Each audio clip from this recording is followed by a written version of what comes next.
मैं जिनके सामने बैठा हूँ वो हैं डॉक्टर जाकिर नाइक। 1965 में आपकी पैदाइश हुई। जी हाँ, 18 अक्टूबर। 18 अक्टूबर मेरी भी है। बचपन का जो जाकिर नाइक था वो कैसा था? मैं शरारती था। डॉक्टर साहब, आप जो माहौल में आए इसका क्रेडिट आपकी वालिदा को जाता है या वालिद को जाता अगर क्रेडिट जाता है डॉक्टर इसरा है। यजीद के मसले पे मैं लाना चाह रहा हूँ आपको। ये जो कंट्रोवर्सी थी उसका जवाब तो पूरा मैंने मुकम्मल दे चुका। जरूरी का नादिर अली से सुने। कभी ऐसा कोई सवाल जो आप भी सोचने पे मजबूर हो गए हो कि यार इस बात का क्या जवाब? सबसे पॉपुलर इंसान जिसको मैं डिबेट किया हूँ विलियम कैम्पबेल है। उनने तकरीबन 38 साइंटिफिक एरर्स निकाली कुरान में। इसका जवाब मेरे पास नहीं। सबसे टफ आपको या इंटेलिजेंट कौन लगा? वो है शीशी रविशंकर। उस टाइम नंबर 1 पे थे वो। अब इंडिया जाना आपके लिए पॉसिबल है या नहीं? उनके लिस्ट में तो नंबर 1 टेर जाकिर नाइक है, तो वापस जाने के चांसेस तो नहीं है। बड़े तादाद में गैर मुसलमान अगर इस्लाम से मुतासिर होकर इस्लाम कबूल करते हैं तो मैं उनके लिए टेररिस्ट ही बन गया ना। वो बांग्लादेशी बम वाला भी आपकी हाथ से निशान दिया। लेकिन जाकिर नाइक के लेक्चर देख के उसने वो टेररिस्ट अटैक किया। मोदी साहब को कोई मशवरा देंगे? सबसे बड़ा खिलवाड़ उन्होंने किया जो कश्मीर की आज़ादी उसको हटा दिया। दुनिया का सबसे एक्सपेंसिव घर किसका है? मुकेश अंबानी। उसकी प्रॉपर्टी किसकी है? वक्फ बोर्ड की प्रॉपर्टी। अभी मुसलमान को जागना चाहिए। अगर एक मस्जिद हमारी बाबरी मस्जिद गई, अगर ये अमेंडमेंट बिल पास हो गया तो हजारों मस्जिद जाएंगी। अगर आप नहीं जागेंगे आज, अल्लाह आपको दोषी ठहराएंगे। जब शाहरुख खान आपसे मिलते हैं तो किस चीज पे बात करते हैं? क्या इम्पोर्टेंट है रखना? पाकिस्तान का बात।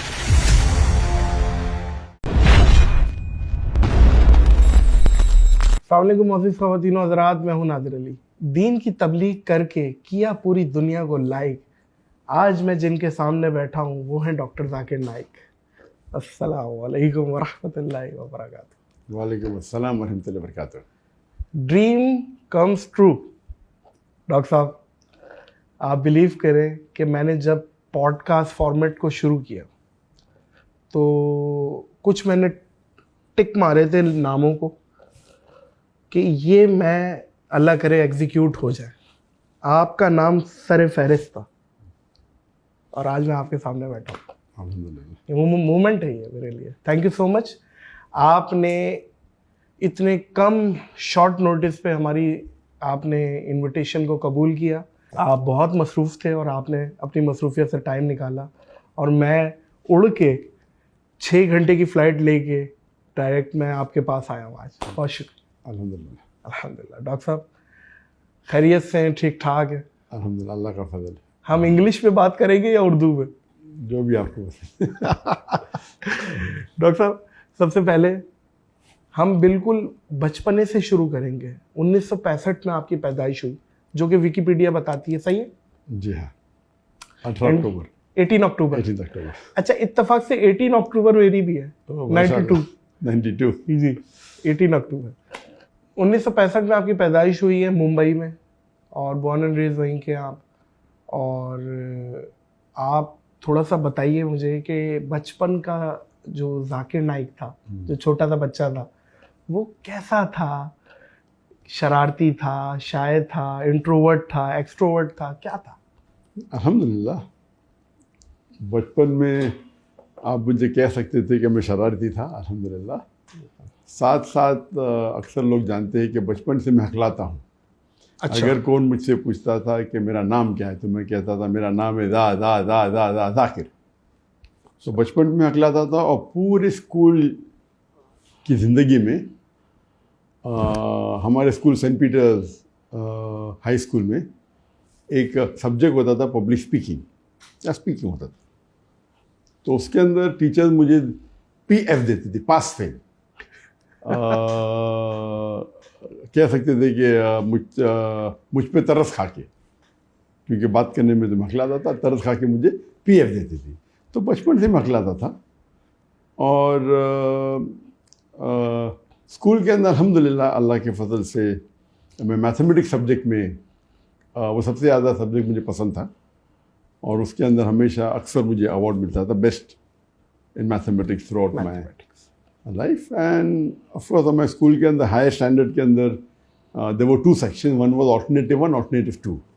तो IGCSE जो हमारा बोर्ड कैम्ब्रिज बोर्ड था पहले, बाद में इंडिया में शिफ्ट हो गए, तो उसके अंदर 8th 9th 10th आखिरी 3 साल में ऑल्टरनेटिव 1, ऑल्टरनेटिव 2 होता था। ऑल्टरनेटिव 1 मतलब higher level of science and maths, and alternative 2 मतलब lower level of maths and science. So मैं ऑल्टरनेटिव 1 में था। और अल्हम्दुलिल्लाह हमारे स्कूल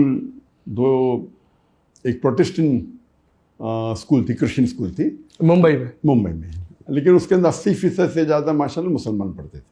सही। तो हमेशा बचपन में जहाँ तक के स्टडीज़ का सवाल था, अल्लाह के फजल से काफ़ी मैं आगे था, ज़हीन था। लेकिन स्पोर्ट्स में हमेशा, स्पोर्ट्स के अंदर एवरेज था। तो मेरी ख्वाहिश थी कि मैं एक बार रेस जीतना चाहता था स्कूल के अंदर। Right.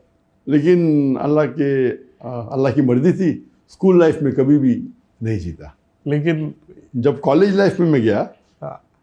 तो एक मुसलमान दोस्त ने मैंने ऐसा पूछा कि ये 10 किलोमीटर रेस का हाईएस्ट रिकॉर्ड क्या है, तो हंसने लगा मुझ पे। रिकॉर्ड पूछ रहे, चल के दिखाओ, तो भागने की बात दूर है। और कौन मुझे जब चैलेंज करता है तो मैं हमेशा चैलेंज एक्सेप्ट करता हूँ, but naturally see in the situation, not any illogical challenge. तो मेरे पास एक हफ्ता था वो रेस में दौड़ने के लिए, और कॉलेज, ये मेडिकल कॉलेज की बात है, और अल्हम्दुलिल्लाह की वजह से 10 किलोमीटर में मुझे गोल्ड मेडल मिला। जी हाँ, 10 किलोमीटर में gold medal. And then I went on the state level. So I was more of a long distance runner in my college days, दूर की दौड़, जिसके अंदर stamina is required, not short distance. My son Farik is more short distance runner, is a sportsman. तो जहाँ तक कि athletics में था, वो मेरी ख्वाहिश थी स्कूल में, लेकिन अल्लाह ने उसे पूरी किया in the college life. And sports के अंदर of course I used to like football. The sports I never used to like was cricket. I felt cricket was a waste of time. Cricket में तो हमारी India Pakistan में सबसे ज़्यादा जो sports है वो क्रिकेट है। टीवी टूटते हैं। हमारी मैडम एक बात बोलती थी कि क्रिकेट में 2 लोग खेल रहे हैं, बाकी 9 लोग खड़े हुए देख रहे हैं। ये अजीब गेम है, लेकिन बड़ा मशहूर है इंडिया पाकिस्तान में। इंडिया पाकिस्तान में बहुत मशहूर है, लेकिन मेरे लिए से it is a waste of time. उसमें जहाँ तक कि एक्सरसाइज काफ़ी कम है compare to the other sports. Football is good, football है, हॉकी हो, वॉलीबॉल हो, बास्केटबॉल हो, तो उसके अंदर अल्हम्दुलिल्लाह एक्टिविटी। मैं अभी अपनी टीम से बोल रहा था, मैंने कहा माशाल्लाह देखें यार डॉक्टर साहब, दुनिया में भी जन्नत में रह रहे हैं, इंशाल्लाह आखिरत में भी जन्नत। दुनिया में भी इतनी खूबसूरत जगह है कि ग्रीनरी और पुत्रा जाया, इतनी प्यारी जगह है आपने जो चूज की है। इंडिया से हिजरत करनी पड़ी। इंडिया याद आता है आपको? इंडिया ऑफ कोर्स, ओवरऑल तो जो अल्लाह ताला ने जो प्लान किया, मकरुम खैर माफिन, अल्लाह सबसे बेहतरीन प्लानर है। तो इंडिया को छोड़ने का अफसोस तो हुआ पहले, फिर हम यहाँ आए, काफ़ी फ़ायदे हुए, काफ़ी ओवरऑल। लेकिन जो मिस करते हम इंडिया में, वो जो दावत हम बड़े खुले मैदान में आम करते थे, 10-10 लाख लोगों का रश। जी हाँ, मुसलमान गैर मुसलमान के साथ। हाँ। और गैर मुस्लिम तकरीबन 25%, 20 से 25% रहते थे। तो अगर मजमा होता था लाख का, तो उसमें से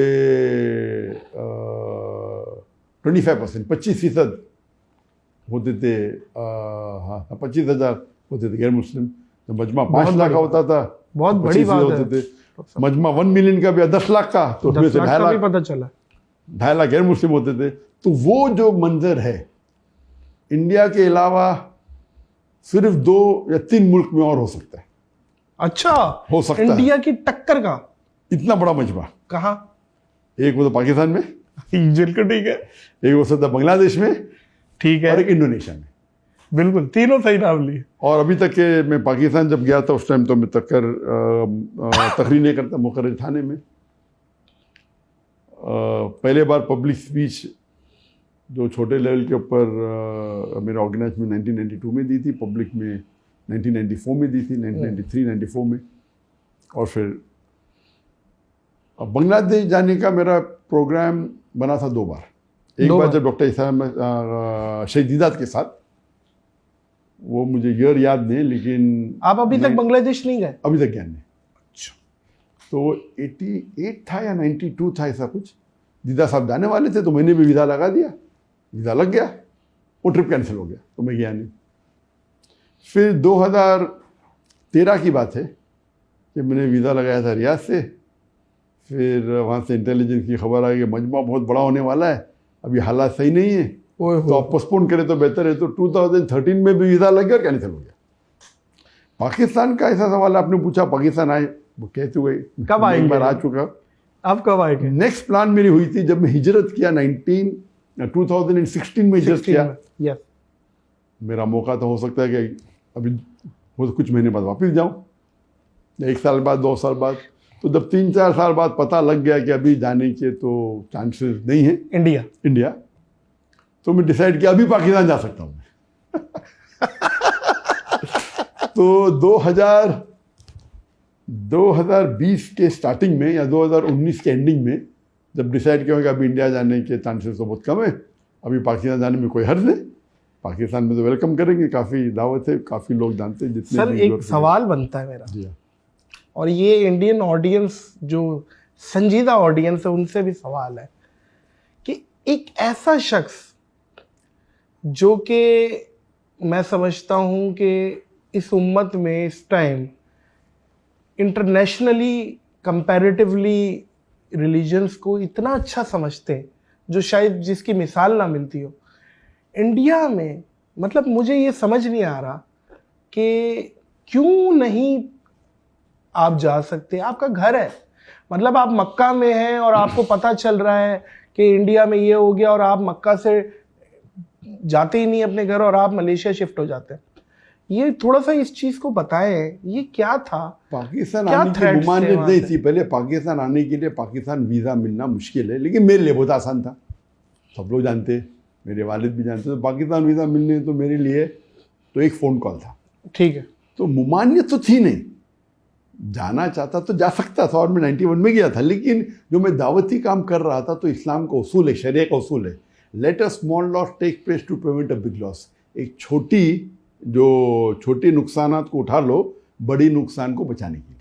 अगर मैं पाकिस्तान जाता था तो हो सकता है इदारा बंद हो जाता था, तो कुछ इल्ज़ाम लगाते थे कि ISI के साथ जुड़ा हुआ है। जी जी। तो वो डर के वजह से मैं नहीं गया। ऐसा मैं तो पाकिस्तान से मोहब्बत करता हूँ। बाहर जब जाता था मैक्सिमम दुनिया में अगर कोई भी एम्बेसडर से मिला, वो पाकिस्तानी एम्बेसडर, जो भी मुल्क में जाता हूँ तो ग्रेट चांसेस, चाहे वो सऊदी अरेबिया हो, UAE हो, बहरीन हो, गल्फ कंट्री हो, फॉरेन किधर भी जाते थे तो पाकिस्तानी एम्बेसडर से तो मुलाकात होती थी, खाना का मिलने आ जाते, और पाकिस्तानी लोग से तो मोहब्बत थी। लेकिन एहतियातन मैं खुद माहौल जब देखा तो इसीलिए खुद मैंने आप नहीं गया। अब लेकिन क्या चांसेस हैं डॉक्टर साहब इंडिया के वापसी के? तो इसीलिए 2019 में जब मेरा इरादा हो गया कि वापस जाने के चांसेस तो नहीं है, तो मैंने कहा अभी पाकिस्तान जा सकते हैं हम। तो मेरी प्लानिंग थी 2020 में एंडिंग में आने की पाकिस्तान, और मैं लोग से कांटेक्ट किया तो पूरा हो गया था प्लान। तो ये 2020 के स्टार्टिंग में प्लान हुआ, और बड़े बड़े जो गवर्नमेंट के लोग सब अग्री किए। लेकिन आ गया कोविड आ गया। तो कोविड आने की वजह से ये पोस्टपोन हो गया। और नॉर्मली प्लानिंग रहती है काफ़ी, मेरी जो कंट्री से इन्विटेशन रहते तो प्लानिंग रहती है, तो वो उसके वजह से 2020 में फिर कैंसिल हो गया। कोविड था, 2020 मार्च के अंदर पूरा लॉकडाउन हो गया। फिर 21 में तो कोई लेक्चर टूर हो नहीं, फिर वापस लेक्चर टूर शुरू हुआ 2022 में। 21 में मलेशिया में शुरू किया लेक्चर देना में, लेकिन इंटरनेशनली 2022 शुरू और अभी वापस खुल गया। तो अब आपका है इरादा? जी अभी तो इरादा है, इन्विटेशन वापस से आने लगी। 2020 में आप आने वाले थे। सर मुझे ऐसा लग रहा है कि अब आप आ जाएंगे, मेरा दिल कह रहा है। अभी इन्विटेशन हाल में आ गए तो इंशाअल्लाह, लेकिन अभी फिर से वो हालात जो होते पाकिस्तान में, ये प्रोटेस्ट हो रहा है, वो प्रोटेस्ट हो रहा है, तो वो डेट का ज़रा इंशाअल्लाह अल्लाह चाहो तो मैं चाहता हूँ कि इस साल आए इंशाअल्लाह होपफुली। दुआ करिएगा मौजूद ख़वातीन और हज़रात, आप लोग भी, कि डॉक्टर साहब पाकिस्तान आए। डॉक्टर साहब मेरा सवाल वहीं रह गया, अब इंडिया जाना आपके लिए पॉसिबल है या नहीं है?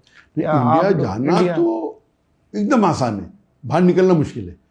जाना तो इन्होंने रेड कार्पेट देगी, मुझे आओ भाई आओ। अच्छा, अंदर आओ, जेल में बैठो। अरेस्ट कर लेंगे वो? जाहिर है, अच्छा, उनके लिस्ट में तो नंबर 1 टेररिस्ट जाकिर नाइक की। अगर मैं बड़े तादाद में गैर मुसलमान अगर इस्लाम से मुतासिर होकर इस्लाम कबूल करते हैं, अल्लाह उनको हिदायत देता है, तो मैं उनके लिए टेररिस्ट ही बन गया ना। हालांकि काफ़ी इल्ज़ाम लगा, लेकिन अल्लाह की मदद से एक भी इल्ज़ाम साबित नहीं हुआ, माशाल्लाह। जी जी जी। वो बांग्लादेशी बम वाला भी आपके जी हाँ, खाते में डाल दिया था? उससे शुरू हुआ। उसके पहले तो कोई प्रॉब्लम था नहीं मुझे, लेकिन बांग्लादेश के अंदर 1 जुलाई 2016 में एक धमाका हुआ, एक टेररिस्ट अटैक हुआ, जिसमें 4 या 5 टेररिस्ट इन्वॉल्व थे और कोई 21-22 फॉरेनर लोग की मौत हुई। उसके अंदर एक जो टेररिस्ट था वो मेरे फेसबुक का फॉलोअर था। अंदाजा तो बांग्लादेशी न्यूज़पेपर एक 3 जुलाई को इंफॉर्मेशन दी कि one of the terrorist was the follower of doctor Zakir Naik on the Facebook. Indian media ने उसको ट्विस्ट की जी, और बोले ही वॉज इंस्पायर्ड। एक फॉलोअर होना अलग होता है और एक इंस्पायर्ड मुतासिर होके टेररिस्ट एक्ट करना अलग होता है, और एक फॉलोअर होना चाहिए। तासुर दे दिया कि आपका साथी है। हाँ, लेकिन जाकिर नाइक के लेक्चर देख के उसने टेररिस्ट अटैक किया इनडायरेक्ट। तौबा है। तो इंडिया मीडिया में, और उस टाइम वो हफ्ते में अल्हम्दुलिल्लाह maximum search name in the world वो जाकिर नाइक। आप गूगल के ऊपर Zakir Naik every day about 40-50 newspaper में, और इंडियन न्यूज़पेपर तो मुझे ओवरनाइट सर बिकते मोदी हैं। गवर्नमेंट ने मुझे और फेमस बना दी। तो इसीलिए मैंने कहा जज़ाकल्लाह। जज़ाकल्लाह। और जज़ाकल्लाह मतलब अल्लाह उनको जज़ा दे। जो लोग अरबी जानते हैं वो समझ गए मैंने क्या कहा। इंग्लिश में थैंक यू भी कहा, नो प्रॉब्लम। लेकिन एक जज़ाकल्लाह अलग होता है और एक जज़ाकल्लाह खैर अलग होता है। जज़ाकल्लाह मतलब अल्लाह उनको जज़ा दे, जैसा किया, अच्छा का अच्छा, बुरा का बुरा। वाह।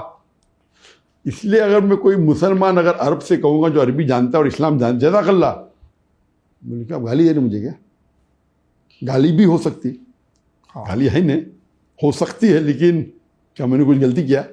तो जज़ाकल्लाह मतलब अल्लाह उनको जज़ा दे। तो अगर कोई गलत काम किया उसके लिए भी हो सकते। तो सही में अगर किसी को आप शुक्रिया अदा करना चाहते, होना चाहिए जज़ाकल्लाह खैरन, अल्लाह आपको जज़ा दे आपके अच्छे काम का। बिल्कुल सही है, दुरुस्त। तो एक बात है कि मोदी से मुझे बहुत फ़ायदा भी हुआ अल्हम्दुलिल्लाह। हिज्जत की इज्जत नहीं करता था मैं, और हिज्जत करने से बहुत फ़ायदा हुआ। अल्लाह ताला का ये प्लानिंग है। अल्लाह ताला जो प्लानिंग करता है, तो जो लोग इस्लाम के दुश्मन रहते उनसे भी बहुत से अच्छे काम करवा लेता है। मोदी साहब को कोई मशवरा देंगे? उनको तो बहुत मशवरा दे दिया मैंने। क्या कहेंगे मोदी साहब इस टाइम इंडिया के लिए कैसे हैं आपके नज़दीक? क्या अभी तो 10 साल तो बहुत रूल किया। अभी ये इलेक्शन के अंदर ज़रा उनकी पॉपुलैरिटी कम हो गई, हुई है? बहुत कम हो गई कंपेयर टू बिफोर। उन्होंने कहा था, उनकी पार्टी ने, और वो खुद कहा कि हम 400 पार करेंगे। 543 सीट से, 543, 543 सीट से उनको 400 से ज़्यादा मिलने वाले थे। अल्लाह की मदद से 50% भी नहीं मिले उनको। पहले इलेक्शन में 50 से ज़्यादा मिले थे, 52-53% विद कोएलिशन हो गए थे। फर्स्ट इलेक्शन 2014 की बात कर रहा हूँ मैं। डायरेक्ट अल्हम्दुलिल्लाह उनकी पार्टी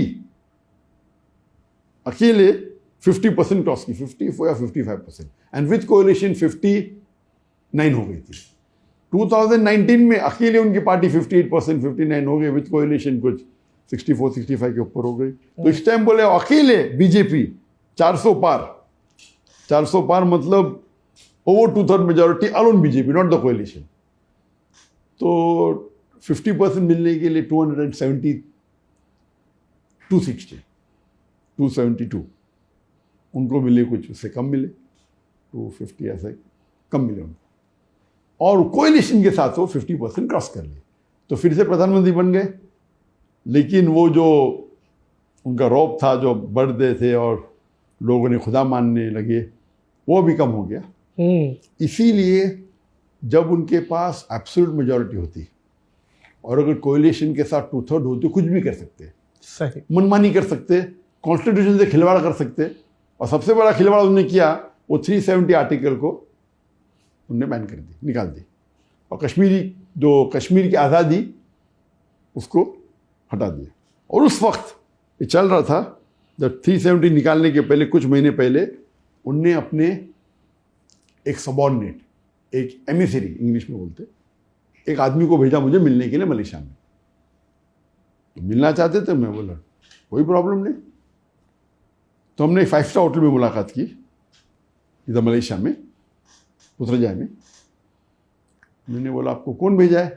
तो बोला डायरेक्ट मुझे मोदी जी और अमित शाह ने भेजा, प्राइम मिनिस्टर और होम मिनिस्टर ने। ये कभी की बात है, 2018 जब ये 370 आर्टिकल निकला कश्मीर का, उसके कुछ महीने पहले। सही। 18 था या 2018 तकरीबन, 19 जो भी था। तो क्या बात हुई इसमें? उनने कहा कि हम आपके हमारे बीच में दरमियान मिसअंडरस्टैंडिंग हटाना चाहते। सही। तो मैंने कहा मेरे हिसाब से अगर मुझे कोई दुनिया में मेरे फैमिली के बाद अच्छी तरीके से जानता है वो आपकी इंटेलिजेंस है। मेरे फैमिली के बाद अगर मुझे कोई एकदम गहराई से जानता है वो आप लोग हैं। मेरी जिंदगी तो एक ओपन बुक है, खुली किताब है। वो अलग बात है कि आपको मेरे काम पसंद नहीं आते, लेकिन मैंने कोई भी कॉन्स्टिट्यूशन का एक भी हिस्सा आई have not broken any law of Indian government. वो पैचअप करना चाह रहे थे आप लोग? हाँ बिल्कुल सही। क्यों? तो बात तकरीबन हुई 5-6 घंटे तक। अच्छा। लंच भी किया अपने साथ में। तो बोले नहीं आप इतने मशहूर है, हम आपके साथ होना चाहते हैं, हम चाहते आपको एकदम वापस इंडिया बुलाए, एकदम पूरे विथ फुल, आप इतने मशहूर, आप इतना अच्छा काम कर रहे, आपकी नॉलेज क्या है दिन के बारे में, आप हिंदुइज्म की नॉलेज रखते हैं, ब्ला ब्ला ब्ला। तो मैं बोला आप चाहते क्या है? बोले कुछ नहीं, हम चाहते ट्रैप तो नहीं था डॉक्टर साहब के आए तो पकड़ लो अल्लाह वालों। अच्छा।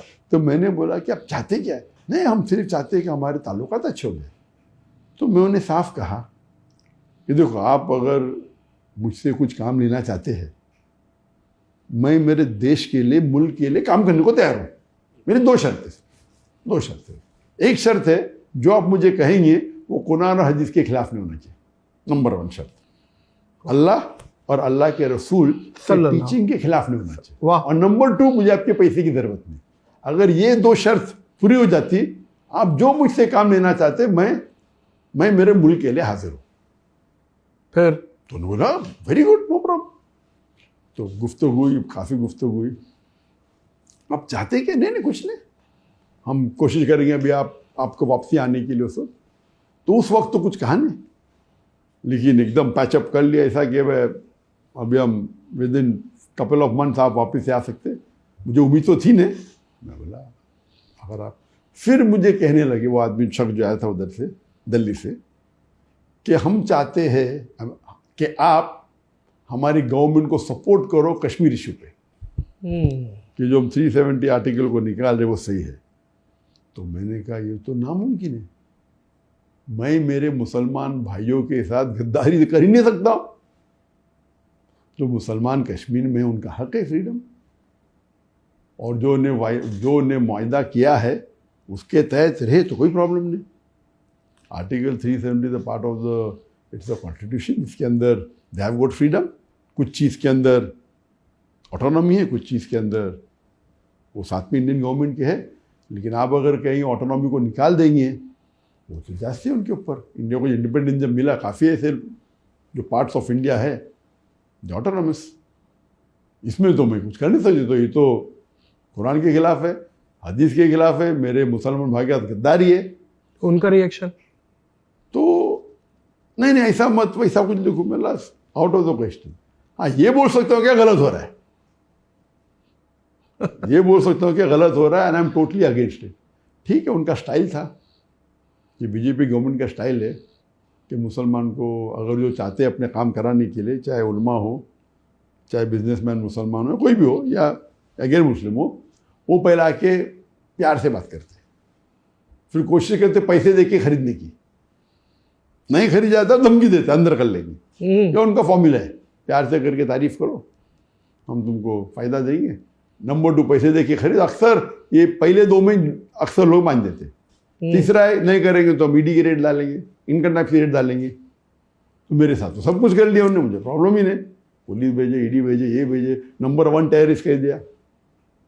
तो मैं थैंक यू बोलता, अगर लोग मुसलमान में तो काफ़ी लोग, अक्सर लोग जानते थे इंडिया में, गैर मुस्लिम में भी जानते थे, लेकिन मोदी के बाद ये गोदी मीडिया जो है, वो जो मुझे हमेशा मीडिया पे आने की वजह से अभी तो माशाअल्लाह बहुत small percentage non Muslim India में होंगे जो मुझे नहीं जानते।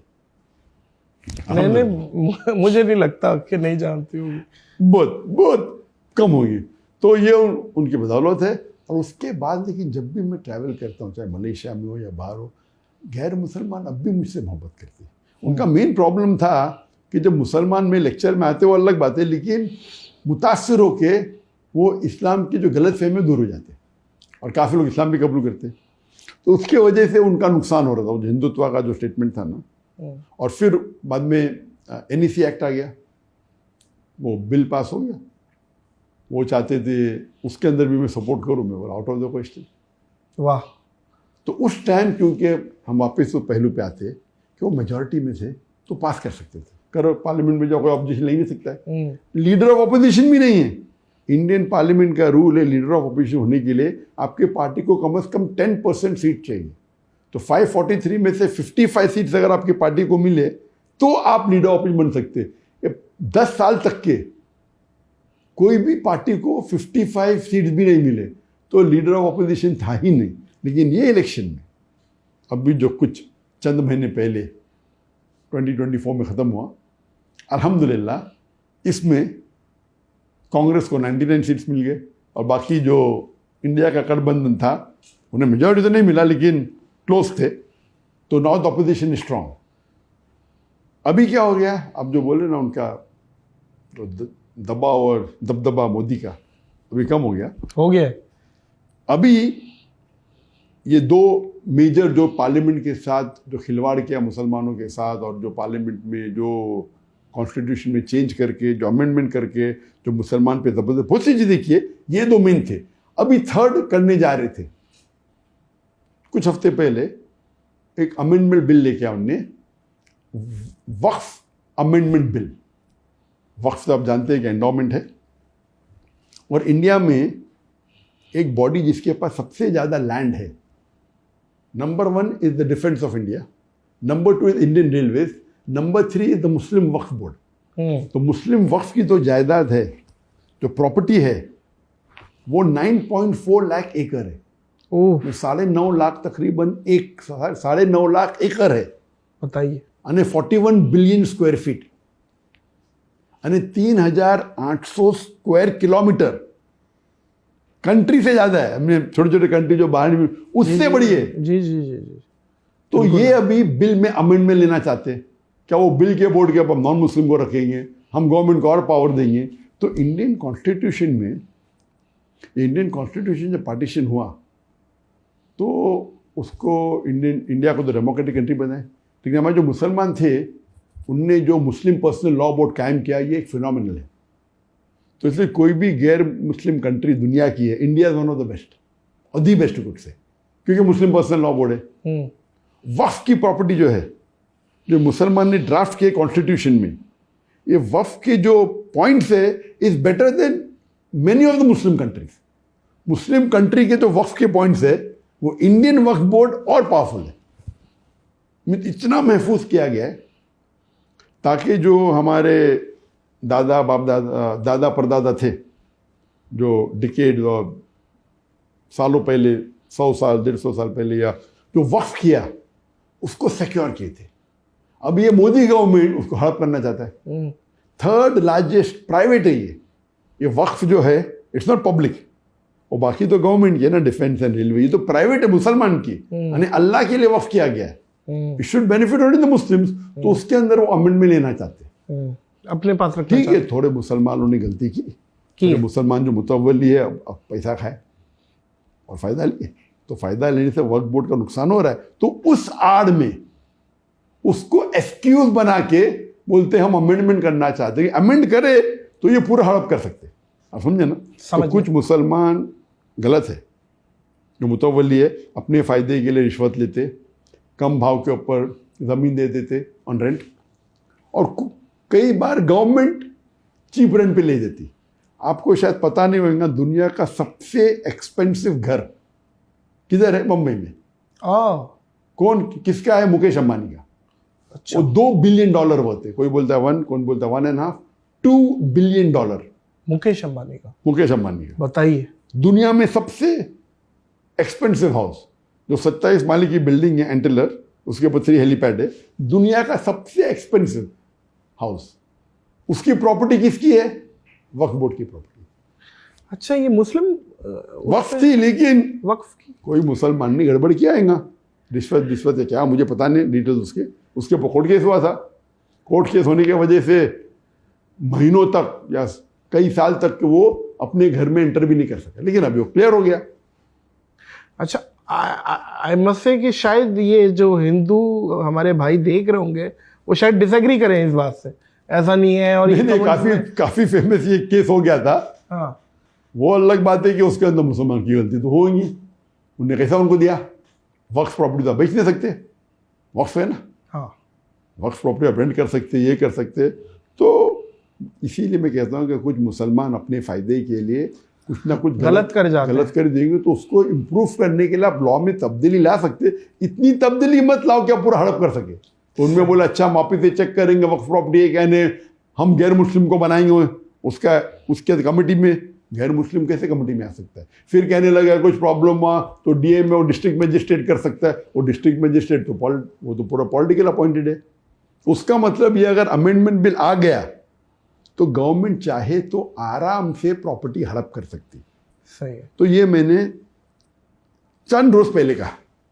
मेरा जो लास्ट सैटरडे हुआ था, हाँ, अभी क्या है, थर्सडे, तो 4 या 5 दिन पहले मैंने मेरे लाइव Q&A में कहा आज डॉक्टर जाकिर ने। तो अभी इंडिया मीडिया में ऑफिस से आ गया, डॉक्टर जाकिर ने एक भड़कीले बयान दे रहा है, मुसलमान को भड़का रहा है इंडियन गवर्नमेंट के खिलाफ। शुरू हो गया।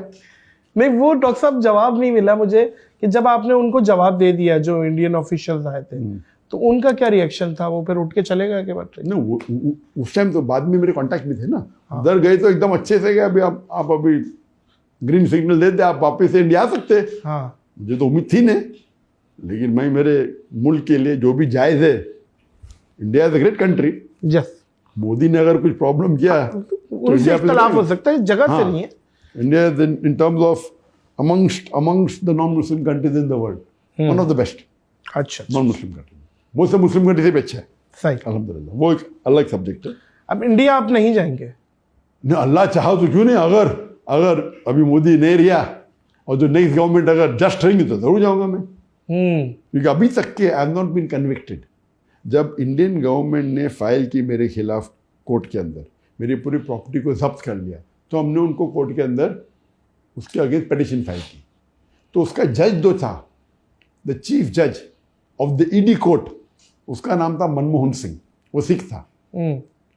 तो उनने जब इल्ज़ाम लगाया था कि टेररिस्ट है, टेररिस्ट बयान देता है, लोग को बोलता है, भड़काले बयान देता है और टेररिज्म फैलाता है, तो वो जज ने कहा कि आपको शायद पता नहीं, मैंने सैकड़ों जाकिर नाइक के लेक्चर देख चुका हूँ। आप मुझे एक लेक्चर बताओ उनका, डॉक्टर जाकिर नाइक का, इन कॉन्टेक्स्ट उनने टेररिज्म को प्रमोट किया है, और मैं उनके पूरे प्रॉपर्टी के ऊपर जब्त लगाने का ऑर्डर दे दूंगा। सही, सिर्फ एक। हाँ, नहीं, लॉयर चुप हो गया। तो उनने कहा कि आपने डॉक्टर जाकिर नाइक के बयान देखे? तो लॉयर बोला नहीं देखा मैंने। तो आपने जब सुने ने उन पे इल्जाम लगा रहे, कम से कम सुनो तो सही। तो हिस्टोरिकल जजमेंट था, तो उसके ऊपर स्टे आ गया। बस स्टे आने की वजह से हम उनको बेच नहीं सकते, प्रॉपर्टी को रेंट नहीं कर सकते। लेकिन उसके बाद आपको पता है, अगर कोई जज, उस टाइम मोदी का काफी पावर अभी भी है, जुडिशरी है, नहीं जरा ज्यादा, तो जुडिशरी भी डरने लगी। आपने बयान उनके, अगर आपने फैसला उनके हिसाब से नहीं किया, आपको ट्रांसफर कर लेते उनके हाथ में। तो इंटरफेरेंस बहुत है, ये अभी कम हो गया। तो ये जो आप बोल रहे मोदी का जो पावर है अभी, ये अमेंडमेंट बिल क्या हो गया, जब उनने टेबल किया, ऑपोजिशन ने ऑब्जेक्शन लिया, तो parliament had to put it to a judiciary parliament. आप समझे ना। और बोले जिसको ऑब्जेक्शन है 13 सितंबर इज डेडलाइन। 13 सितंबर तक जो मुसलमान को बिल पे ऑब्जेक्शन करो, तो ये जुडिशरी पैनल हो गया। तो मैंने मेरे बयान में क्या और एक पोस्ट किया, क्या अभी मुसलमान को जागना चाहिए। अगर एक मस्जिद हमारी बाबरी मस्जिद गई तो इतना हल्ला गुल्ला हुआ, ठीक है, हाथ से निकल गई। अगर ये अमेंडमेंट बिल पास हो गया तो हजारों मस्जिद जाएंगी, क्योंकि ये वक्फ प्रॉपर्टी, जैसा मैंने कहा, 3,800 स्क्वायर किलोमीटर से ज़्यादा है। इट इज़ 9.5 लाख तकरीबन एकड़ लैंड है। इसके अंदर हज़ारों मस्जिद है, लाखों होंगी, हज़ारों कब्रिस्तान है, मदरसा है, प्रॉपर्टीज़ है, आराम से हाथ से जा सकती है, हम कुछ नहीं कर सकते। तो मैंने कहा मुसलमानों से, अगर आप नहीं जागेंगे आज, अल्लाह आपको दोषी ठहराएगा, आपको और हमको। बेशक बेशक, ये हमारा फर्ज है।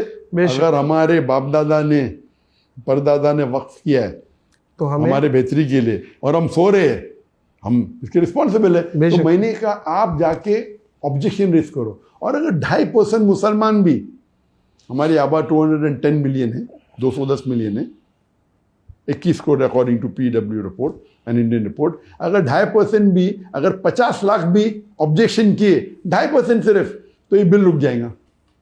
तो क्योंकि मैं मुसलमानों को कह रहा था ऑब्जेक्शन लो, तो ये गोदी मीडिया को अब देखेंगे, अभी शुरू हो गया। मैं कल परसों देख रहा था, oh doctor Zakir Naik is inciting hate. What inciting hate? मैं हक मान रहे हमारा। If I am trying to guide the Muslim brothers and sisters कि आप ये बिल को रिजेक्ट करो, तो ये अमेंडमेंट बिल रुक जाएंगी और मुसलमान का फायदा होगा। डॉक्टर साहब, आप जो माहौल में आए, दीनी माहौल में, इसका क्रेडिट आपकी वालदा को जाता है या वालिद को जाता है, किसको जाता है? वहाँ से वो लोग भी माहौल में थे या आप निकले हैं घर से और आपने एक लेगेसी कंटिन्यू की है? ये क्या हुआ बताइए। जहाँ तक कि घर का माहौल था, अल्हम्दुलिल्लाह घर का माहौल काफ़ी इस्लामिक था, लेकिन वालिदैन ने कभी भी हमें फोर्स नहीं किया, कभी भी फोर्स नहीं किया कि भाई नमाज पढ़ो। कहते थे, लेकिन कभी ज़बरदस्ती नहीं की। ठीक है। तो हम, जब मैं स्कूल में था, तो बचपन से याद है मुझे कि मैं नर्सरी के अंदर या जूनियर KG में रोज़ा रखा है, लेकिन पूरा महीना मैंने पूरा किया सेकेंड स्टैंडर्ड में, एट द एज ऑफ 7। तो 7 साल की उम्र में सबसे पहली बार मैंने पूरा रमज़ान रोज़ा रखा। उससे पहले एट द एज ऑफ 4 या 5 मैंने 5-10 साल से रखा होगा। और जहाँ तक कि नमाज़ पढ़ने का सवाल है, तो मैं मेरे वालिदैन को देखता था, तो मैं नमाज़ पढ़ता था, कभी दिन में 2 बार, कभी दिन में 3 बार, कभी दिन में 4 बार, लेकिन कभी वालिदैन ने ज़बरदस्ती नहीं करी। लेकिन लोग पढ़ते तो मैं भी पढ़ता था। स्टैंडर्ड 7 या 8 के अंदर है, जब मेरे वालिदैन की एक सहेली थी, जिसने मुझे कहा कि बेटा, आप जब नमाज़ पढ़ते तो 5 टाइम पढ़ते? मैं कभी कभी पढ़ता हूँ, कभी 3 बार, कभी 4 बार, कभी 5 बार। तो उन्होंने कहा कि आप जब नमाज़ पढ़ेंगे, तो अगर आपने नमाज़ पढ़ी असर की, तो अल्लाह से दुआ करो कि आपकी मगरिब मिस ना हो। जब मगरिब की नमाज़ पढ़ेंगे, तो नमाज के बाद दुआ करो कि ईशा मिस ना हो। ईशा की जब नमाज़ पढ़ेंगे, दुआ करो कि फजर मिस ना हो, और फजर के बाद दुआ करो कि जोहर मिस ना हो, जोहर के बाद असर मिस ना हो। ये 40 दिन तक की, अगर उसके बाद आपको अगर जितने बार पढ़ने का पढ़ो। तो मैंने कहा अच्छा, इंशाल्लाह 40 दिन तो पूरे करूँगा मैं, 40 दिन करने में क्या है। वाह। तो उस टाइम से अल्हम्दुलिल्लाह, कहते हैं 40 दिन अगर आप नमाज को नहीं छोड़ोगे ना, तो फिर 40 दिन के बाद नमाज आपको नहीं छोड़ेगी, नमाज पकड़ लेगी आपको। तो ये एक आदत होती है, बन जाती है। तो 7वीं में था मैं तकरीबन, अप्रॉक्सीमेटली उस टाइम से माशाल्लाह 5 टाइम की नमाज। तो जहाँ तक कि घर का माहौल इस्लामिक था, लेकिन इट वॉज ओपन। लाइक अब्बा अम्मी ने हमको फ्रीडम दिया था, जो आपको सही लगेगा वो गाइड करते थे। लेकिन एक एवरेज मुस्लिम जो करता है, 5 टाइम नमाज माशाल्लाह पढ़ते थे, from the age of 7, standard 7 से एज ऑफ 13 से रोज़ा रखते थे माशाल्लाह, हज भी किया था। तो माहौल वैसा जो एवरेज मुस्लिम अच्छा, लेकिन दावती मिजाज नहीं था मेरी ज़िंदगी में। मैं 1987 में, जब मैं मेडिकल कॉलेज में 2nd ईयर में था, तो उस वक्त मैंने शेख अहमद ईजा से मुलाकात की। वाह। तो मेरे वालिद का शौक़ था माशाल्लाह, वो कई उलमा से हमेशा रब्ता में रहते थे, और उनका मिजाज था कि ओपन माइंडेड थे, चाहे जमात इस्लामी हो, चाहे देवबंदी हो, चाहे बरेली हो, चाहे अहले हदीस हो, चाहे सलफ़ी हो। वाह। मुख्तलिफ इख्तलाफे राय रखते थे, लेकिन एक तरीके से, मतलब सारे भाई ने। वो माशाल्लाह मेरे वालिद का ज़रा अलग ही मिजाज था। ठीक है, आपको सही लगता है करो, मुझे सही लगता है। तो वो कभी बहस में नहीं पढ़ते थे, और वो अल्हम्दुलिल्लाह कि भाई हाँ, मैं 5 टाइम नमाज पढ़ो, ये करो सही। तो अहमद दीदा साहब आए थे बम्बई में 1987 में। सही। तो उन्होंने मुझे कहा कि मिलने आते। उस टाइम मैंने एक आध कैसेट देखा था, मतलब क्या मिलने का। लेकिन वालिद ने कहा, इसलिए मैंने गया मिलने के लिए। और जब मिलने गया मेरे भाई के साथ, तो मेरे भाई ने कहा कि आपका लेक्चर रखते कल। तो उन्होंने बोले अभी रात का टाइम है, कल रात को मैं जा रहा हूँ, हार्डली 20 घंटा कैसा रखेंगे आप? अच्छा ठीक है। तो हमने पहले बार ऑर्गेनाइज किया शेख अहमद दीदात का lecture without any media publicity, क्योंकि रात को तकरीबन 11-12 बजे उन्हें हाँका और नेक्स्ट डे 7 बजे शाम को प्रोग्राम था, तो प्रेस में देने का टाइम नहीं था। तो वालिद ने फ़ोन करके माशाल्लाह अपने कॉन्टैक्ट के लोग को बुलाए। तो वो प्रोग्राम पहला प्रोग्राम था शेख अहमद दीदात का। उसके बाद वो लाइव प्रोग्राम देखने के बाद मैं अहमद दीदात का फ़ैन बन गया। उसके पहले मैं फ़ैन नहीं था। सही। और अहमद दीदात को मिलने के बाद फिर हमने उनको वापस से बुलाया, तकरीबन 7-8 महीने बाद, और वो 18 दिन के लिए आए थे इंडिया में। और उनके काफ़ी प्रोग्राम हमने रखे बॉम्बे में, और वो जब ऑर्गेनाइज़ किए तो उन्होंने पूरा सेट दिया था मुझे, लेकिन वो आने के पहले मैंने काफ़ी कैसेट उन्हें देख चुका था। उसके बाद मैं उनका फ़ैन बन गया और मैं उनको इमिटेट करने लगा। और मेडिकल कॉलेज में जब मैं दावत करता था तो मेरे मुसलमान दोस्त काफ़ी कम होते, हार्डली मे बी 4% होते थे मुसलमान इन द मेडिकल कॉलेज। तो भाग जाते थे, बोलते कि राकिर के साथ तो पिटवा देंगे हमें। तो मैं हमेशा कहता था कि, और वो कहते थे कि आप अगर दावत करेंगे अपने प्रोफेसर से वो आपको फेल करेंगे। तो मैं कहता था अगर मेरे प्रोफेसर मुझे फेल करेंगे तो मुझे और 1 साल मौका मिलेगा उनसे दावत करने का। तो मेन जो अगर क्रेडिट जाता है जो रुख को बदलने का मेरे दावती मैदान में, दीनी तो अल्हम्दुलिल्लाह मेरे वालिदैन थे, लेकिन मुझ पर ज़बरदस्ती नहीं किया। दीदार साहब को मिलने के बाद दीदार साहब ने मुझे डॉक्टर ऑफ बॉडी से डॉक्टर ऑफ सोल कर दिया, तब्दील कर दिया। वाह, doctor of body to doctor of soul, क्या बात है भाई। वाह, जिस्म का तबीब था, डॉक्टर था, अब रूह के, उसके बाद रूह का तबीब बन गया। और जो मज़ा मिलती थी अगर कोई पेशेंट को क्योर करने में, अल्हम्दुलिल्लाह। और मैं समझता था कि medical profession is the best profession in the world, इसीलिए मैंने चुना कि मैं डॉक्टर बनूँ। मेरे वालिद भी डॉक्टर थे, मेरे भाई भी डॉक्टर थे, उन्हें ज़बरदस्ती नहीं की, लेकिन मैं समझता था कि एक मेडिकल डॉक्टर, एक तबीब सबसे बेहतरीन प्रोफेशन है। जब दीदार साहब के बाद मिलने के बाद मुझे पता लगा कि अल्लाह ताला कहते हैं कुरान में सूरह फुसिलत में, सूरा नंबर 41 आयत नंबर 33 में, वमन अहसनु क़ौलन मिम्मन दुआ इलल्लाहि व अमिला सालिहान व क़ाला इन्ननी मिनल मुस्लिमीन। Who is better in speech than one who invites to the way of the Lord, works righteousness and says I am a Muslim? कौन बेहतर है स्पीच में? वो शख्स जो अल्लाह की तरफ बुलाता है, वो इन्वाइट एंड, और वो कहता है कि मैं मुस्लिम हूँ।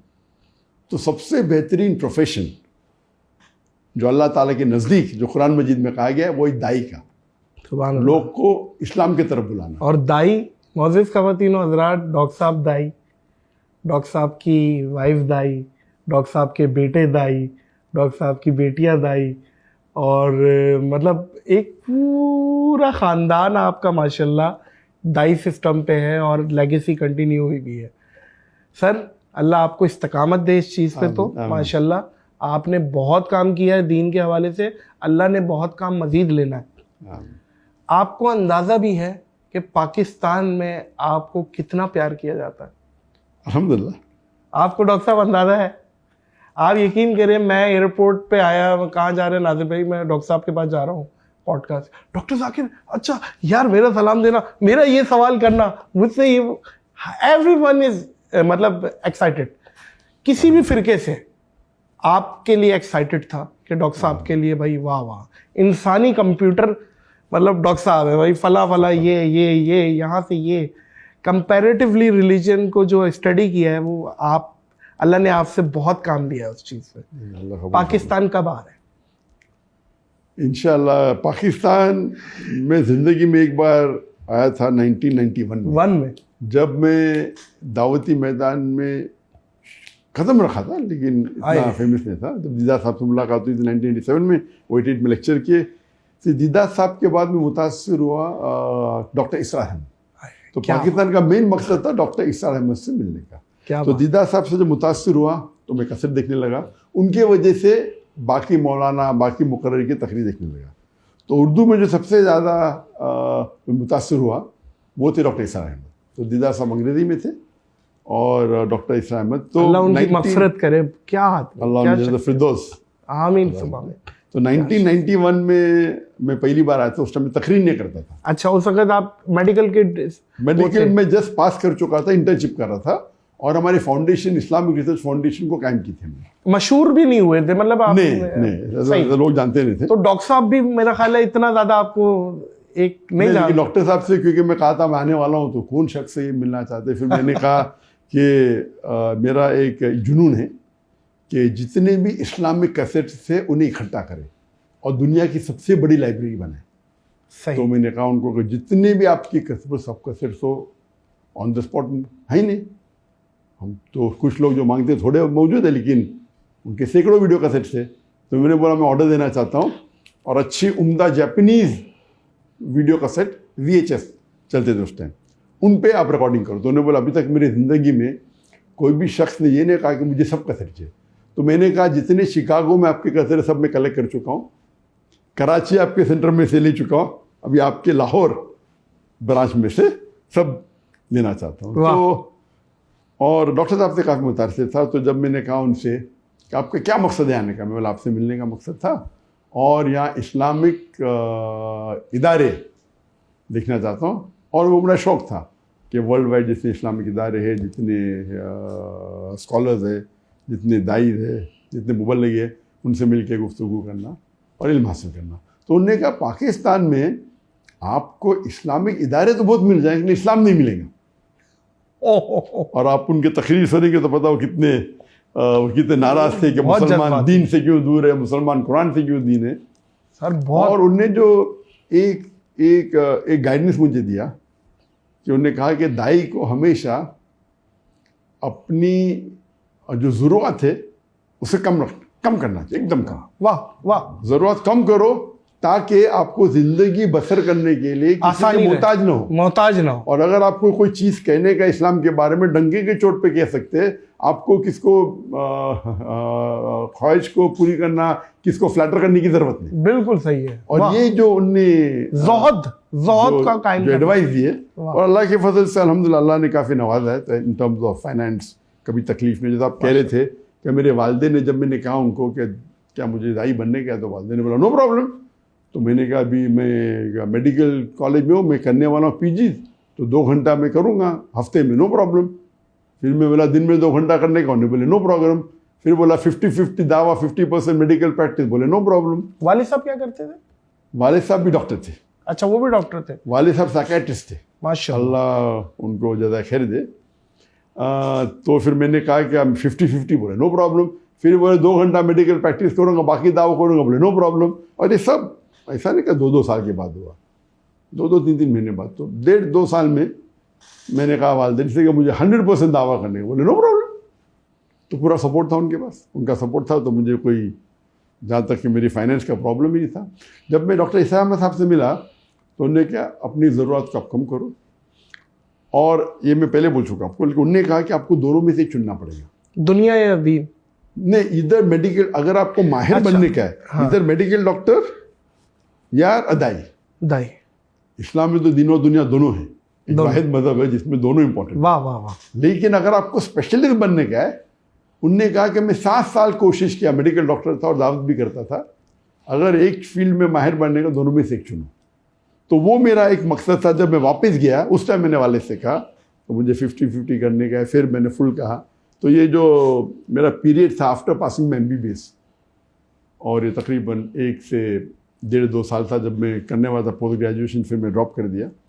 तो डॉक्टर ईसा अहमद साहब का काफ़ी बड़ा हाथ था इसमें। क्या मैंने मेरे मेडिकल प्रोफेशन को मैं भी जल्दी छोड़ा, हो सकता था कि और मैं टेस्ट करता था।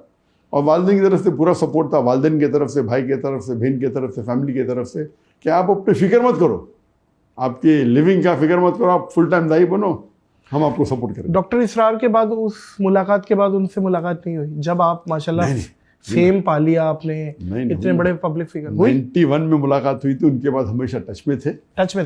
और फिर हमने उन्हें 2004 में, ईयर बराबर आई थिंक 2004 के करीब है, हमने उनको इनवाइट किया था। इंडिया में आए थे, इंडिया में इनवाइट किया हमने 2004 में, और वो आए थे।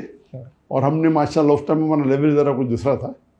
तो दीदा साहब को पहले हमने ऑर्गेनाइज किए थे लेक्चर, तो हमें तजुर्बा था। बाकी काफ़ी लेवल कुछ और का मतलब वो हद नजर पब्लिक ही पब्लिक, कैमरा दिखाई नहीं पा रहा। नहीं, हमारा उस टाइम जब हम दीदा साहब को बुलाए तो दीदा साहब बहुत मुतासिर थे। दीदा साहब ने सिर्फ एक चीज़ कहा, देखो बेटा मुझे अच्छा माइक्रोफोन चाहिए। अच्छा माइक्रोफोन चाहिए। हाँ। तो हमने लेके आए और बहुत खुश हो गए। अभी हम सोचते हमने क्या बकवास माइक्रोफोन चाहिए दीदा को दिया। तो लेवल की बात होती है। वो तो बहुत खुश थे।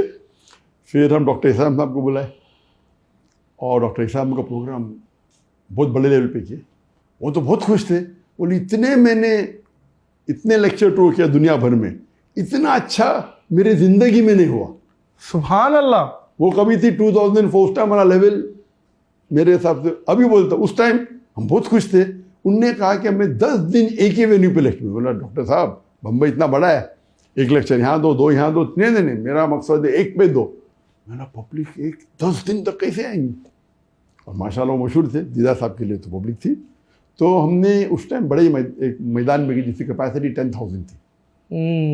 और माशाल्लाह पूरे 10 दिन माशाल्लाह पब्लिक थी। और रिकॉर्डिंग जो हमने किया था, हमने स्टेज के लिए हमने पैसा खर्चा किया और डॉक्टर साहब तो एकदम इतना पैसा खर्चा किया, इतना लेवल का किया। और हम भी खुश थे। अभी सोचते इतने बड़े शख्स के लिए हमने इतना कम खर्चा किया। हाय हाय हाय, वाह। लेवल की बात है। क्या बात है। तो हमें पता है कि हम जब दीदा साहब के लिए हमने बाहर से VHS पे रिकॉर्डिंग किए थे, उस टाइम बहुत खुश थे क्योंकि उस टाइम हमारा बेस्ट था। तो अल्लाह ताला ये देखते हैं कि आप मेहनत कितनी करें। उस टाइम हमारी मेहनत टॉप, नियत कुछ छोड़े नहीं हमने। और जब इस्लाम में साहब 10 दिन की एकदम स्टेज बनाए, स्टेज के ऊपर सिर्फ स्टेज को सेटिंग करने के लाख रुपया खर्चा किए उस वक्त। तो उस टाइम तो हमारा और IRF वगैरह इदारा बन चुका था, बन चुका था। और पीस टीवी बन चुका था 1991 में जब उन्हें मिलने गया था। ठीक है। और दीदा साहब को मिले 1987 में। इस्लामिक रिसर्च फाउंडेशन लॉन्च हुआ 1990 में, रजिस्टर हुआ और 1991 में इनॉग्रेट हुआ। उसके बाद में डॉक्टर इस्लाम साहब को मिलने गया। सही तो बन चुका था। और पीस टीवी 2006 में। तो दीदा पिछले जब हमारी मुलाकात हुई थी उस टाइम पीस टीवी कायम नहीं हुआ था। तो जब डॉक्टर इस्लाम साहब आए थे इंडिया में 2004 में, पीस टीवी ने नेशनल लेवल फर्क था। आप समझे ना? सही। तो अगर टेलीविजन को हटा देंगे तो लेवल बहुत अच्छा था। एक वन ऑन वन। ठीक है। लेकिन जब पीस टीवी आने के बाद, पीस टीवी की जो तरक्की होने, अल्लाह ताला की मदद थी, वो तो लेवल कुछ और हो गया। फिर वो अलग लेवल था। लेकिन उस टाइम हमने प्रोग्राम किए थे, उस टाइम 10,000 पब्लिक 10 दिन के लिए, तो रिकॉर्ड हमारे रिकॉर्ड था और डॉक्टर इस्लाम साहब के लिए भी रिकॉर्ड था। बेशक। ऑफकोर्स उनको बुलाए तो काफ़ी इंडियन गवर्नमेंट में, बिकॉज पाकिस्तानी थी तो काफ़ी कंप्लेन हुए। फिर कुछ शख्स ने जो उनके गौरव फिक्र के खिलाफ थे, कंप्लेन भी की पुलिस में। अल्हम्दुलिल्लाह अल्लाह की मदद थी, वो सॉल्व हो गया। और उनका दौरा काफ़ी तकरीबन 1 महीने तक, तकरीबन यहाँ से फिर बैंगलोर गए, काफ़ी जगह खुश गए अल्हम्दुलिल्लाह। हमने वीडियो रिकॉर्डिंग किया। और उसके बाद फिर हम उनको दिखाने लगे हमारे केबल टीवी के ऊपर। केबल टीवी तो पहले से दिखाते थे। और फिर पीस टीवी कायम हुआ 2005 में हम छूटे। इसलिए डॉक्टर इस्लाम साहब 2002-3 या 2004 में, एग्जैक्ट डेट पत्र 2003 या 2004 में आए थे। फिर पीस टीवी कायम करने का इरादा हुआ मेरा 2005 में। उसके पहले ज़रा मैं जवाब दे दूँ, आपने कहा पाकिस्तान गई क्या नहीं। तो पाकिस्तान 1991 में सबसे पहली बार आया। उसके बाद आने के बाद इतनी इंक्वायरी हुई मेरी, क्यों गए थे, क्या कुछ टाइम में कुछ जानता भी नहीं था मुझे। अच्छा। पाकिस्तान गए, क्यों गए, किससे मिले, क्यों मिले। अल्हम्दुलिल्लाह कोई प्रॉब्लम हुआ नहीं। तो जब दावती मैदान में मैं उतरा तो बट नेचुरल, बिकॉज मैं इंडिया में रहता था, मैं अगर पाकिस्तान फिर से विजिट करूं तो मुझे बहुत मुश्किल हो जाते थे, बहुत से मुश्किलात आते थे गवर्नमेंट की तरफ से। एलिगेशन, ऐसे एलिगेशन जितने मुसलमान एक बार मशहूर हो जाता है, लोग कबूल करने लगते हैं, तो इंडियन गवर्नमेंट पीछे पड़ जाती है पॉसिबिलिटी। तो इन्विटेशन मुझे सबसे ज़्यादा दुनिया में, अगर मैं 2016 को मैं छोड़ा, मैंने हिजरत की इंडिया से मलेशिया, तकरीबन उस वक्त 5,000 इन्विटेशन थे दुनिया भर से आने के लिए, जो मैं एक्सेप्ट नहीं किया था। एक्सेप्ट क्या अलग बात है, पेंडिंग। उसमें से तकरीबन 500 सिर्फ पाकिस्तान से थे, 500। और उस टाइम जो इन्विटेशन होता था बटना तकरीर के लिए मैं जो आते थे, लेकिन मैं बोला अभी आना तो मुश्किल है, इंशाल्लाह टेलीविजन के थ्रू जाएंगे। तो टेलीविजन शुरू हो गया था। डॉक्टर साहब, हमने आपके हजारों लेक्चर्स देखे हैं जिसमें आपने सबको लाजवाब कर दिया, हर सवाल का जवाब दिया। The brother ask a very good question और जवाब धड़ाधड़। कभी ऐसा कोई सवाल, कोई ऐसा टफ क्वेश्चन या कोई ऐसा टफ अपोनेंट जो आप भी सोचने पे मजबूर हो गए हो कि यार इस बात का क्या जवाब है, और आपने किसी से मशवरे लिए हो या अल्लाह ने फिर डाल दिया हो लेकिन बहुत टफ लगा हो, वो मोमेंट जरा शेयर करें। नहीं, आपका ये क्वेश्चन टफ क्वेश्चन है। अच्छा, ये टफ है। इसके लिए हाँ, ऐसे कई बार, एक बार नहीं कई बार ऐसे हुए कई बार ऐसा हुआ कि जब मैं पब्लिक स्टेज पे मैं सवाल जवाब हैंडल कर रहा हूँ और कोई क्वेश्चन आता है और मुझे जवाब पता नहीं पता। ऐसा नहीं हो सकता डॉक्टर साहब, हम तो ये बोलते थे ये देखो अभी डॉक्टर साहब आएंगे और जवाब दे देंगे। लेकिन आपने जो उसके बाद पूछा कि अल्लाह की लेकिन मदद हमेशा आई, कभी भी ऐसा ना हो कि अल्लाह की मदद नहीं आई। इल्म तो कोई भी इंसान नहीं कह सकता मुझे सारा इल्म है, सही, और मैं तो कह नहीं सकता हूँ। तो ऐसे कई सवालात है। तो कुछ सवाल ऐसे कि सवाल उसने मुझे आज पूछा और कल ही मैंने जवाब पढ़ा उसका, कल शाम को पढ़ा, सवाल आज पूछता है, ये तो अल्लाह की तरफ से। अगर ये मुझे कल पूछ लेता था येस्टरडे तो मैं जवाब नहीं दे पाता था। अच्छा। तो मुझे हैरत है कि मैं कल ही पढ़ा और आज कितने सवाल पूछा, तो अल्लाह की तरफ से। अगर 2 दिन पहले पूछता तो मुझे नहीं पता होता था। तो कौन सा कोई ऐसी टफ में एक सवाल है, कई सवाल है। एक सवाल का मैं आपको एग्जांपल देता हूँ। हाँ। एक सवाल है जो एक शख्स, उसका नाम है राहुल, जो दुबई के अंदर, जब मैं एक मेरी ऑडियंस जो बम्बई की ऑडियंस है अल्हम्दुलिल्लाह, क्योंकि उसमें कई गैर मुस्लिम होते थे और कई दीगर मज़ाहिब के लोग होते थे और इंटेलेक्चुअल होते थे, तो जो क्वेश्चंस बॉम्बे से आते वो सबसे मुश्किल टफ होते थे और सबसे जवाब जो निकलते थे अच्छे निकलते थे। टफ होता है क्वेश्चन तो और सोचने पड़ता है और जो अच्छे निकलते। तो मेरे हिसाब से Bombay was the best audience. Number 2 is Dubai. Dubai के अंदर भी माशाल्लाह मजमा 10,000, 15,000, 20,000, 30,000 होता था। और वहाँ एक एडवांटेज था जो बॉम्बे में नहीं था, वहाँ डिफरेंट नेशनल के लोग आते थे। बॉम्बे में भी आते थे लेकिन बहुत कम, इन परसेंटेज वाइज आते थे, अमेरिकन भी, यूरोपियन भी, आप देखेंगे कसरत में। लेकिन जो परसेंटेज है दुबई में, क्योंकि दुबई के अंदर लोकल तो सिर्फ 11% है, इंडियन ही तकरीबन 35% है, फिर फॉरेनर्स है, American, European, white, black, yellow, brown, तो वैरायटी बहुत होती थी। तो एक शख्स का नाम था राहुल, मुझे याद है, क्लीन शेव, और वो एक ने कई सवाल पूछा। तो आप अगर मेरे वीडियो देखते ही हैं आप पहचान लेंगे राहुल कौन है। हाँ। और मेरे हिसाब से मुझे लगता था ये इंसान ईमानदार इंसान है। वो सवाल से पता चलता है, सवाल भले टफ हो, सवाल ट्रैफिक हो सकता है, लेकिन सवाल से एक्सपीरियंस एक स्पीकर होता है, उससे पता चल सकता है क्या ये मुझे टांग खींचने के लिए आया है या बाकी सच जानना है, सच जानने के लिए। सही। और सच बोलेगा तो कबूल करेंगे। सही। कुछ लोग आते टांग खींचने के लिए, जवाब भी देंगे तो भी वो इस्लाम कबूल नहीं करेंगे। सही। तो इनने एक दिन मुझे सवाल किया कि, और वो कहता था कि उनकी तालीम हुई थी यूके में जो मैंने मैनेजमेंट में और इंजीनियरिंग या मैनेजमेंट कर रहा था, उसमें जो मैंने पढ़ा उससे ज़्यादा मैं इस्लाम के बारे में पढ़ा करता था। और कहा मुझे कि मैंने कई तफसीर पढ़ा कुरान की। जो सबसे पहला जो वर्स जो कुरान मजिद में नाजिल हुआ अल्लाह के रसूल को, वो जिब्रील सलाम ने इकरा नाजिल किया। बिल्कुल सही, ऐसे बोलना सही है। लेकिन आप कोई भी तफसीर पूछो, जब जिब्रील सलाम ने मोहम्मद सल्लल्लाहु अलैहि वसल्लम से कहा इकरा, तो मोहम्मद सल्लल्लाहु अलैहि वसल्लम ने जवाब दिया अमा अना बिकारी, आई एम नॉट लर्निंग, मैं नहीं पढ़ सकता। और फिर उन्होंने कहा अमा अना बिकारी। तो उसका सवाल था, फिर तीसरी बार कहा इकरा, अल्लाह के रसूल ने कहा अमा अना बिकारी, कि मैं नहीं पढ़ सकता हूँ। उसका सवाल था कि जब जिब्रील सलाम ने इकरा कहा, उन्हें अल्लाह के रसूल को क्या दिखाई, कौन सा वर्क दिखाया, कौन सा पेज दिखाया, कौन सी किताब दिखाई। और ये किताब जो दिखाई या वर्क दिखाया या पेज दिखाई वो है किधर, कौन से म्यूजियम में। तो मैंने कहा ब्रदर क्वेश्चन, और मैं उठा और मैं सवाल को दोहराता हूँ ताकि टाइम मिल जाए। टाइम मिलना भी एक फ़ायदा है, लेकिन वो आखिरी है जो कभी कभी काम में आता है। अक्सर जवाब पता है तो फिर टाइम की ज़रूरत, डायरेक्ट जवाब दे सकते। रिपीट दो जमा दो, क्या मुझे रिपीट करनी जरूरत, डायरेक्ट 4 बोल दूंगा मैं 4।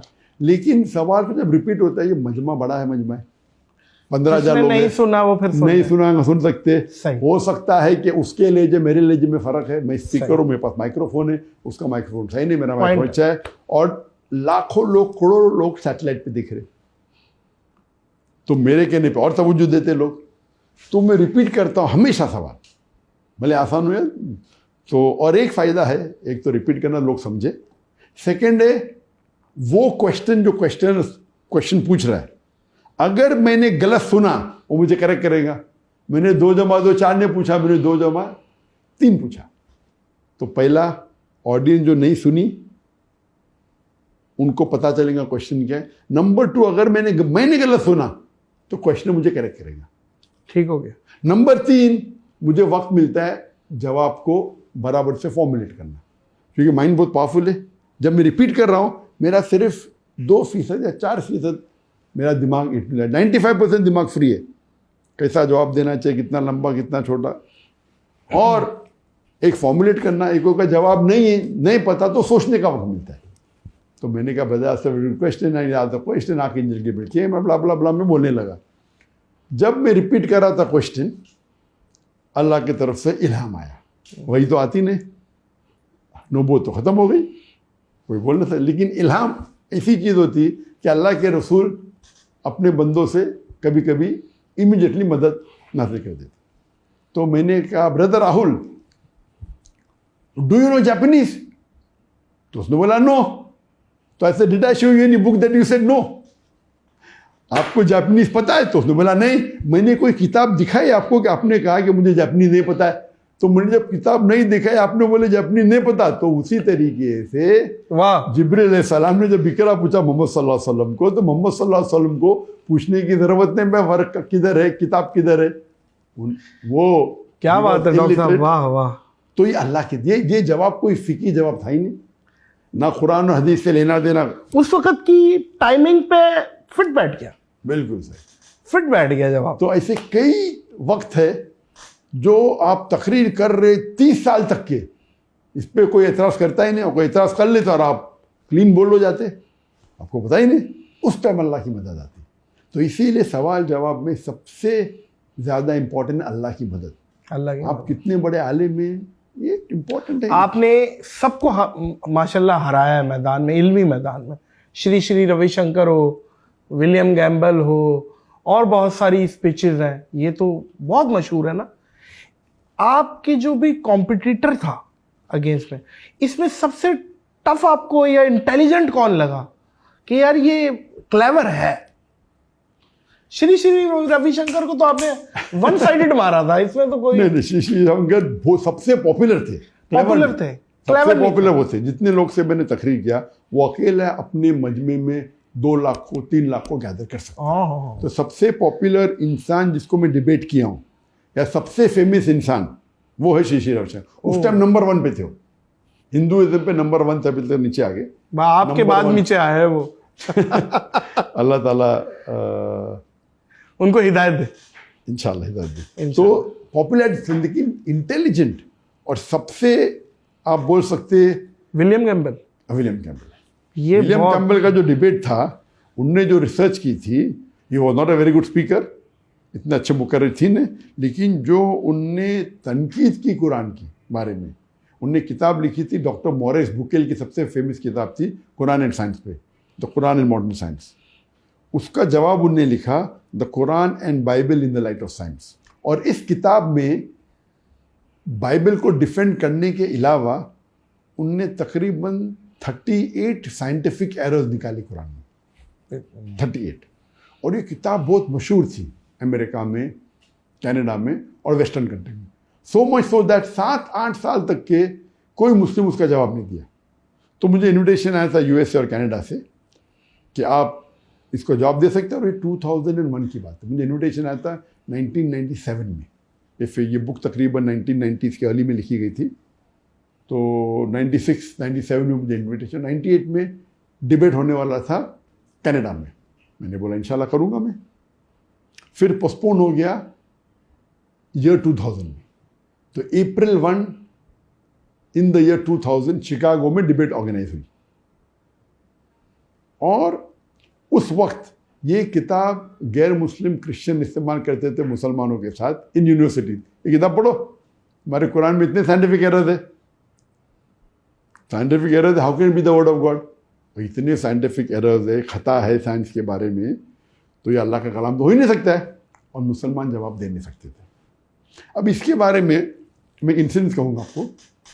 एक बार मैं गया था सऊदी अरेबिया, तो वहाँ एक रियाद में एक सऊदी डॉक्टर मुझे मिला। बोला मैं आपको मिलने के लिए तरस रहा था। बोला मेरा मिजाज ऐसा है कि मैं दीदात का फ़ैन था, लेकिन कभी भी शेख दीदात के वीडियो डिबेट एक साथ में देख ही नहीं पाता था। मैं आधे घंटे से ज़्यादा देख ही नहीं सकता। तो अगर दीदात का डिबेट होगा 3 घंटे का, तो मैं 6 किश्तों में देखता हूँ, 6 पार्ट में। अगर 2 घंटे का डिबेट है तो 4 किश्तों में देखता हूँ।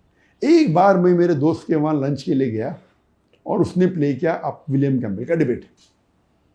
तो पहले हाफ एन आवर में विलियम कैम्पबेल बात कर रहे थे कुरान के खिलाफ, इतने मिस्टेक्स निकाले कुरान में, और वो डॉक्टर था। बोलते तो मैंने पढ़ा मेरे मेडिकल किताब में, ये मिस्टेक है, ये मिस्टेक है। उसको चेंज नहीं आया, वो कंटिन्यू किया डिबेट देखते देखते।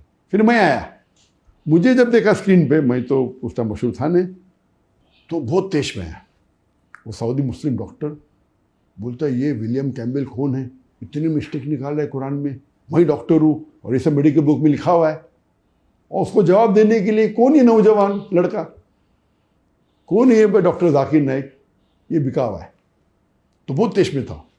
बोलते ये इतना ज़ईफ इंसान और ये लौंडा ये तो वन साइडेड हार जाएगा, वन साइडेड, और ये बिका हुआ मुसलमान है। अल्लाह अल्लाह। और बाद में सॉरी बोला मुझे, बोला मैं बोला कौन है ये, इतने बड़े बड़े आलिम में कौन है ये जवाब देने वाला, वो भी शिकागो में हो रहा है, इतना डिबेट मजमा हजारों का, ये क्या जवाब देगा? और उनने मेरे जवाब सुने। उसके बाद इतना मुतासिर हुए जो मुझे जाकिर नाइक से मिलना है।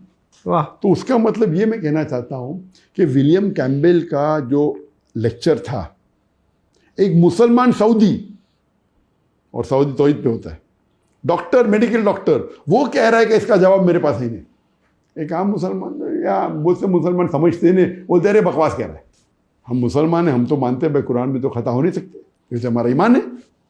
लेकिन उसने जो तनकीद की कुरान के बारे में, अक्सर जिसके पास साइंस की नॉलेज है उस तनकीद को अग्री करेंगे अनलेस आपके पास डिबेटिंग स्किल है या आपके पास उसका जवाब है।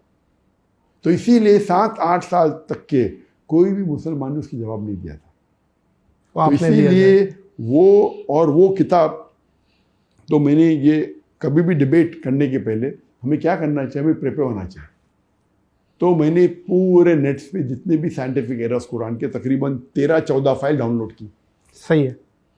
और उस पे आपने फिर रिसर्च शुरू की? हाँ ना, उसके बाद आपको हेल्प भी कोई करता है? हाँ, तो हमारी रिसर्च टीम थी। ठीक। तो मेरे पास 13-14 फाइल, तो उसमें कोई डॉक्टर भी थे, एमडी, मैं तो MBBS डॉक्टर हूँ। हमारे टीम के अंदर MD डॉक्टर भी थे, उनका नाम नहीं लूँगा मैं। सही। कई डॉक्टर थे। मैंने बोला भाई ये विलियम कैम्पबेल का जवाब दो, उसकी किताब है और ये बाकी है। तो 38 में से शायद 2-3 जवाब ला के दिए मुझे उन्होंने, और अभी डिबेट को 2 महीने बाकी थे अभी तक। तो मैंने बोला अरे भाई तू जवाब 38 का 2, कम से कम बोलो 2 नहीं मिले, बाकी के मिले। अब इतना दाई है इतने साल से फील्ड में, और बाकी जो मैं फाइल लेके 14 फाइल, उसमें आधे से ज़्यादा जवाब ही नहीं उनके पास। तो मैं बोला ठीक है। तो मैं ज़रा चौंक गया, भाई MD डॉक्टर है, मैं तो MBBS हूँ। MD डॉक्टर को जब जवाब नहीं मिला और ये फील्ड का आदमी है, दाई है, तो मैं क्या जवाब ढूंढूंगा? अल्लाह अल्लाह। तो इसीलिए अल्लाह की मदद होती है। तो 1 महीना बाकी था डिबेट के लिए, तो मैं 1 महीना तो कम से कम पहले डिबेट के लिए खुद प्रिपेयर करता था, अभी बहुत कुछ था। तो 1 महीने पहले मैं शुरू किया, और माशाल्लाह शुरू किया चंद दिन में खुद आप पे आमद हुई अल्लाह ताला की तरफ से? नहीं, जब मैं देखो, इल्म एक चीज़ है और एक अल्लाह की मदद एक चीज़ है। सही। तो मेरे जो भी मैं तकरीर करता हूँ, मेरे हिसाब से अल्लाह की मदद सबसे अहम है। बेशक। मेहनत तो है, बेशक। तो इसीलिए मैं कहता हूँ कि कोई भी काम में सफल होने के लिए तीन रूल है। नंबर, चाहे दावती काम हो, चाहे बिजनेस हो, नंबर 1 रूल अल्लाह ताला कहते हैं सूरह इमरान में, सूरह नंबर 3 आयत नंबर 160 में, कि if Allah helps you none can overcome you, if Allah forsakes you who is there then you can help you, so let the believers put their trust in Allah। यानी अल्लाह अगर आपकी मदद करेगा तो आपको कोई भी शिकस्त नहीं कर सकता, नहीं कर सकता। लेकिन अल्लाह अगर आपको छोड़ देगा तो कोई भी आपकी मदद नहीं कर सकता। इसीलिए या मोमिनो ए मोमिन, अल्लाह पे भरोसा रखो। तो आप कितनी भी बड़े माहिर हो कोई भी फन के, अल्लाह के बिना यू जीरो। तो वो सवालात कैसे फिर वो आपके जहन में है? जी हाँ, तो पहला ये सेकेंड फॉर्मूला है। अल्लाह ताला फरमाते हैं सूरह अनकबूत में, सूरा नंबर 29 आयत नंबर 69 में, अगर आप अल्लाह के राह में जिहाद करेंगे, जिद्दोजहद करेंगे, तो अल्लाह ताला आपके रास्ते खोल देगा। तो जिद्दोजहद करना इंपॉर्टेंट है, ये नंबर 2 है। जिद्दोजहद करो, पहला अल्लाह पे भरोसा करो, अल्लाह की मदद हासिल करो, सेकंड जिद्दोजहद करो। और अगर आप जिद्दोजहद करते आपको सफलता नहीं मिलती तो अल्लाह को दोषी मत ठहराओ, आपका जिद्दोजहद सही नहीं है। सही है, क्योंकि अल्लाह ताला का वादा है, आप जिद्दोजहद करेंगे अल्लाह ताला रास्ते खोलेगा। अगर रास्ते नहीं खोल रहे तो आप पे गिलती है। सही है। आप समझ रहे आप जिद्दोजहद कर रहे लेकिन नहीं कर रहे, तो नंबर 2 हो गया। नंबर 3 सूरह नहल सूरा नंबर 16 आयत नंबर 43 और सूरह अंबिया सूरा नंबर 21 आयत नंबर 7 में अल्लाह ताला फरमाते फसअलू अहले ज़िक्री इन कुंतुम ला तालमून। अगर आप नहीं जानते उससे पूछो जो वो फ़न का माहिर है, अहले ज़िक्र से।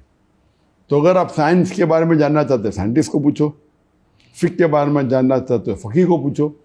तो आस्क एन एक्सपर्ट, चाहे वो एक्सपर्ट नॉन मुस्लिम हो। तो नंबर 1 अल्लाह की मदद। अल्लाह की मदद हासिल करने के लिए आपको जो भी अल्लाह के अहकामात है कुरान में करना चाहिए, उसके बाद जिद्दोजहद करना चाहिए, उसके बाद एक्सपर्ट को पूछना चाहिए।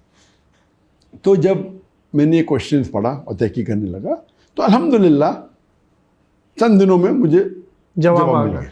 लेकिन फिर वो जो 14 फाइल मैंने डाउनलोड किया था, क्योंकि मुझे तो टॉपिक है Quran and the Bible in the light of science. Topic is not William Campbell's book. अगर विलियम कैम्बल की बुक की टॉपिक होती थी तो खत्म, मैंने पूरी बुक पढ़ लिया, उसका जवाब है, तो प्रॉब्लम ही नहीं। वो कुछ भी पूछ सकता है, वो नई चीज़ लेके आ सकता है इंटरनेट से। और आज की तारीख में जब से इंटरनेट शुरू हुआ 1990s के एंडिंग के बाद, इस्लाम को अटैक करना बहुत आसान हो गया। आप जाओ कोई भी वेबसाइट के ऊपर, एंटी इस्लाम की वेबसाइट पे डाउनलोड करो, आपको सैकड़ों अटैक्स मिलेंगे। चाहे कुरान के अंदर अरबी गलतियाँ निकालेंगे, है तो नहीं अल्हम्दुलिल्लाह, साइंटिफिक गलतियाँ निकलेंगी, कॉन्ट्रडिक्शन दिखेंगे। अगर आपको डिबेटिंग का फन नहीं है तो आप जवाब ही नहीं दे पाएंगे। आप बहुत बड़े आलिम होंगे लेकिन डिबेटिंग अलग फन है। सही है, एग्री। तो डिबेटिंग के लिए इल्म की ज़रूरी है, लेकिन more important is that you should know how to have debating skills. तो जहाँ तक ये विलियम कैम्बल की किताब का सवाल था, वो तो अल्हम्दुलिल्लाह 4-5 दिन में प्रॉब्लम सॉल्व हो गया। लेकिन वो जो 14 फाइल डाउनलोड किया था मैंने अटैकिंग इस्लाम, उसके आंसर ढूंढने में तो वक्त लग गया। माशाअल्लाह विलियम कैम्बल ने अपने बुक के बाहर एक कदम रखा नहीं, वो समझा बुक उसकी अल्टीमेट थी। 8 साल तक कोई जवाब नहीं दिया, ये आके क्या जवाब देगा। तो मेरा तो जवाब तो पूरा तैयार था। माशाअल्लाह। वक्त की किल्लत थी, तो वक्त की किल्लत। तो डिसाइड डॉक्टर साहब कि कौन जीता ये आवाम कर रही होती है, आवाम देखने वाला, तालियां देखने वाले, देखने वाला कि भाई ये है। तो उनके तरफ से एक चेयरमैन था, हमारी तरफ से एक चेयरमैन था। ऐसा तो नहीं है कि क्रिश्चियनिटी ने बोला हो कि विलियम कैम्बल जीता? मुझे लगता नहीं कोई बोल सकता। खुद ही जब शिकस्त मान ली स्टेज अच्छा, में, खुद मान ली, खुद ही उन्होंने मान ली। बोले डॉक्टर साहब का लेक्चर सुनने के बाद मुझे बाइबल वापस से पढ़ने पड़ेगा। उसका जो गोरा चेहरा लाल हो गया था, ये शिकस्त है। तो उसने तो शिकस्त मान ली। 100%। तो कोई ऑडियंस में अगर बोला फिर भी विलियम कैम्बल जीता तो वो बेवकूफ इंसान। हाँ नहीं, ये तो फिर क्लियर हो तो गई। एक होता है नॉकआउट पंच, नॉकआउट पंच, एक होता है विनिंग विद पॉइंट्स, एक होता है यूनानिमस डिसीजन, एक होता है नॉकआउट पंच। तो ये डिबेट तो एक होता है उल्टा करके मिर्चों की धुनी देना। आपने वो किया है। तो काफी लोग को ये बोले, अरे डॉक्टर साहब ने क्या ना बेचारे को, वो ज़ईफ़ इंसान को बहुत मारा। तो मैं बोला अरे ज़ईफ़ इंसान तो इस्लाम के खिलाफ। तो ऐसे कमेंट सुनने मिले, अरे जरा तो लिहाज करना था। नहीं, लिहाज करना था। 8 साल तक के PhD मैंने, उसको अरबी जबान जानता था। ओ, आप समझे ना? जी जी। तो लेकिन वो देखेंगे आप चेहरा, उसका गोरा चेहरा एकदम स्टार्टिंग में तो आ गया, एकदम मुंह लटक गया उसका, एकदम लाल हो गया। आप देखेंगे डिफरेंस ना। तो अल्हम्दुलिल्लाह अल्लाह। उसी तरीके से आप देखेंगे जब नॉनवेज डिबेट में इंडियन वेजिटेरियन कांग्रेस का प्रेसिडेंट जवेरी, अच्छा, बोलता है have to go, have an appointment. अरे डिबेट चल रहा है, प्लानिंग हो गई, तुमने मुझे चैलेंज किया, टाइमिंग फर्स्ट दे, अभी डिबेट खत्म ना, मुझे जाने का मेरा अपॉइंटमेंट है, अभी क्या हो सकता है इसका? वही भागना। तो ये तो एकदम डिबेट है, वो मुझे चैलेंज कर रहा है, बोलता मैं मेरे ऑडियंस लेवल है, क्या हुआ है, ये टाइमिंग सेट हो गई पूरी, अभी बाकी 1 घंटा, बोलते अपॉइंटमेंट है, और उसका चेयर, हर डिबेट में 2 चेयरमैन होते हैं, उसके तरफ से मेरी तरफ से, तो उसका चेयरमैन जो था एक सुप्रीम कोर्ट का लॉयर था, सुप्रीम कोर्ट का लॉयर। तो डिबेट के बाद मैं उनको फोन किया, हो गई, दोस्ती हो गई थी, तो क्या मुझे बोलता हूँ, क्या doctor Zakir, your first sentence of your lecture when you said that if you prove an apple is better than a mango, it doesn't mean apple is prohibited, you slaughtered him, you won the debate in 1 sentence. कि debate का topic था, is non veg food prohibited और permitted. वाह वाह। ये नहीं था कि नॉन वेज बेटर है का वेज बेटर है, टॉपिक था इज नॉन वेज प्रोहिबिटेड और प्रोहिबिटेड। तो वो पूरे डिबेट में प्रूव करा vegetarian is better, vegetarian is better, और टॉपिक ये नहीं था विच इज बेटर, टॉपिक था is non veg prohibited for a human being. तो मैंने शुरू किया कि if you prove apple is better than a mango, that doesn't mean that mango is prohibited. तो वो लॉयर, उसका लॉयर, उसने कहा यही एक जुमला खत्म कर दिया। मैंने बोला 1 sentence I one the debate. Yes, but फिर भी मैं टाइम तो है भाई, फिर अपन ये नॉकआउट पॉइंट दे रहे थे, पूरी खाल उतारनी है।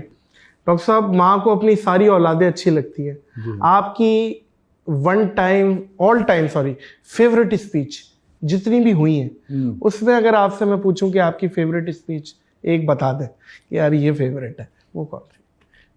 फेवरेट स्पीच मेरी स्पीच? यस, आपकी जितनी भी।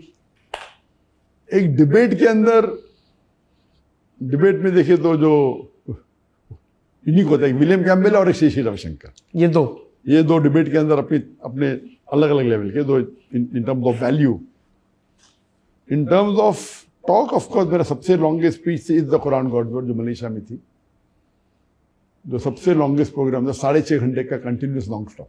अच्छा, 2.5 आवर्स का लेक्चर था, सबसे बड़ा लेक्चर मेरी जिंदगी पब्लिक में जो दिया मैंने, और क्वेश्चन आंसर 4 घंटे के ऊपर था।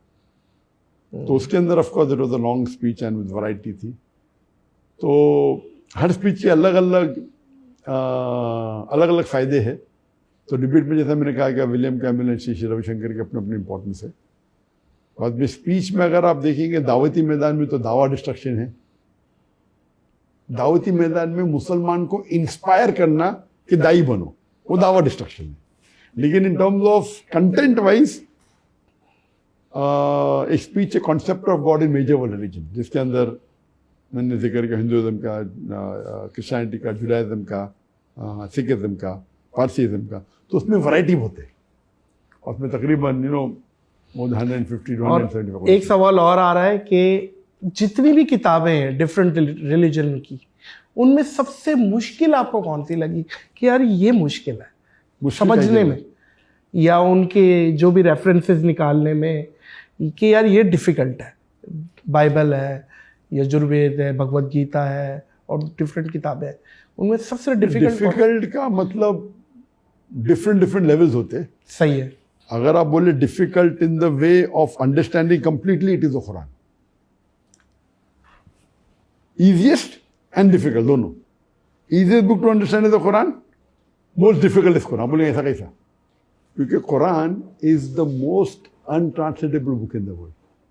अनट्रांसलेटेबल मतलब वो आयत कुरान की है जो एक आम इंसान को भी माशाअल्लाह ही इम्प्रेस्ड, और एक इंटेलेक्चुअल भी होगा। तो एक कुरान की आयत के मल्टीपल मीनिंग्स है। वो एक ऐसी वाहिद किताब है कि आप जितने बार पढ़ेंगे उतने बार आप अच्छा पढ़ेंगे। पहली बार पढ़ेंगे पसंद आएंगे, दूसरी बार और पसंद आएगा, तीसरी बार 100 बार। और तो बहुत डिफिकल्ट क्यों? जो किताब को आप 1-2 बार पढ़िए और आपको और इन्फॉर्मेशन नहीं मिलेंगे तो आप वापस पढ़ेंगे नहीं। उसका मतलब सबसे इजीएस्ट भी है, सबसे डिफिकल्ट भी। क्यों? आप 100 बार पढ़ो और इन्फॉर्मेशन मिलेंगे आपको। ऐसी कोई भी किताब दुनिया में आप 4 बार 5 बार पढ़ो, उसके बाद फायदा ही क्या पढ़ के? सही। कुरान एक ऐसी, इसलिए बोले डिफिकल्ट भी, इजीएस्ट भी, इंटेलेक्चुअल भी, फॉर अ लेमैन ऑल्सो। तो ये अल्लाह ताला is the author of the book, he knows the human being. बाकी सब किताब इज ह्यूमन वर्क। वो शुरू होंगी स्टार्टिंग में there was a girl and boy, और पूरी स्टोरी टाइप होंगी कंटिन्यूस, समझे? बचपन में हुआ, बड़ा हुआ, हीरो में हीरोइन थी। Quran is the word of Allah सुब्हानहू व तआला। बेशक। वो सेम स्टोरी 7 अलग बार दी गई है, हाँ इब्लिस और हाँ आदम अलैहिस्सलाम की कभी बीच में आ जाएंगे, तो it is like a human mind how it works. So it's the easiest and the simple, most impressive. So it's a unique book Quran अल्हम्दुलिल्लाह. एक डिबेट ऐसी है जिसमें मुझे लगा कि आपके साथ ज्यादती हुई है, आपको टाइम नहीं दिया गया है, जिसमें शाहरुख खान भी बैठा हुआ था और बरखा दत्त जो होस्ट थी और लिबरल्स किस्म के मुसलमान बैठे हुए थे और आप भी बैठे हुए थे, आप रिप्रेजेंट कर रहे थे इस्लाम को.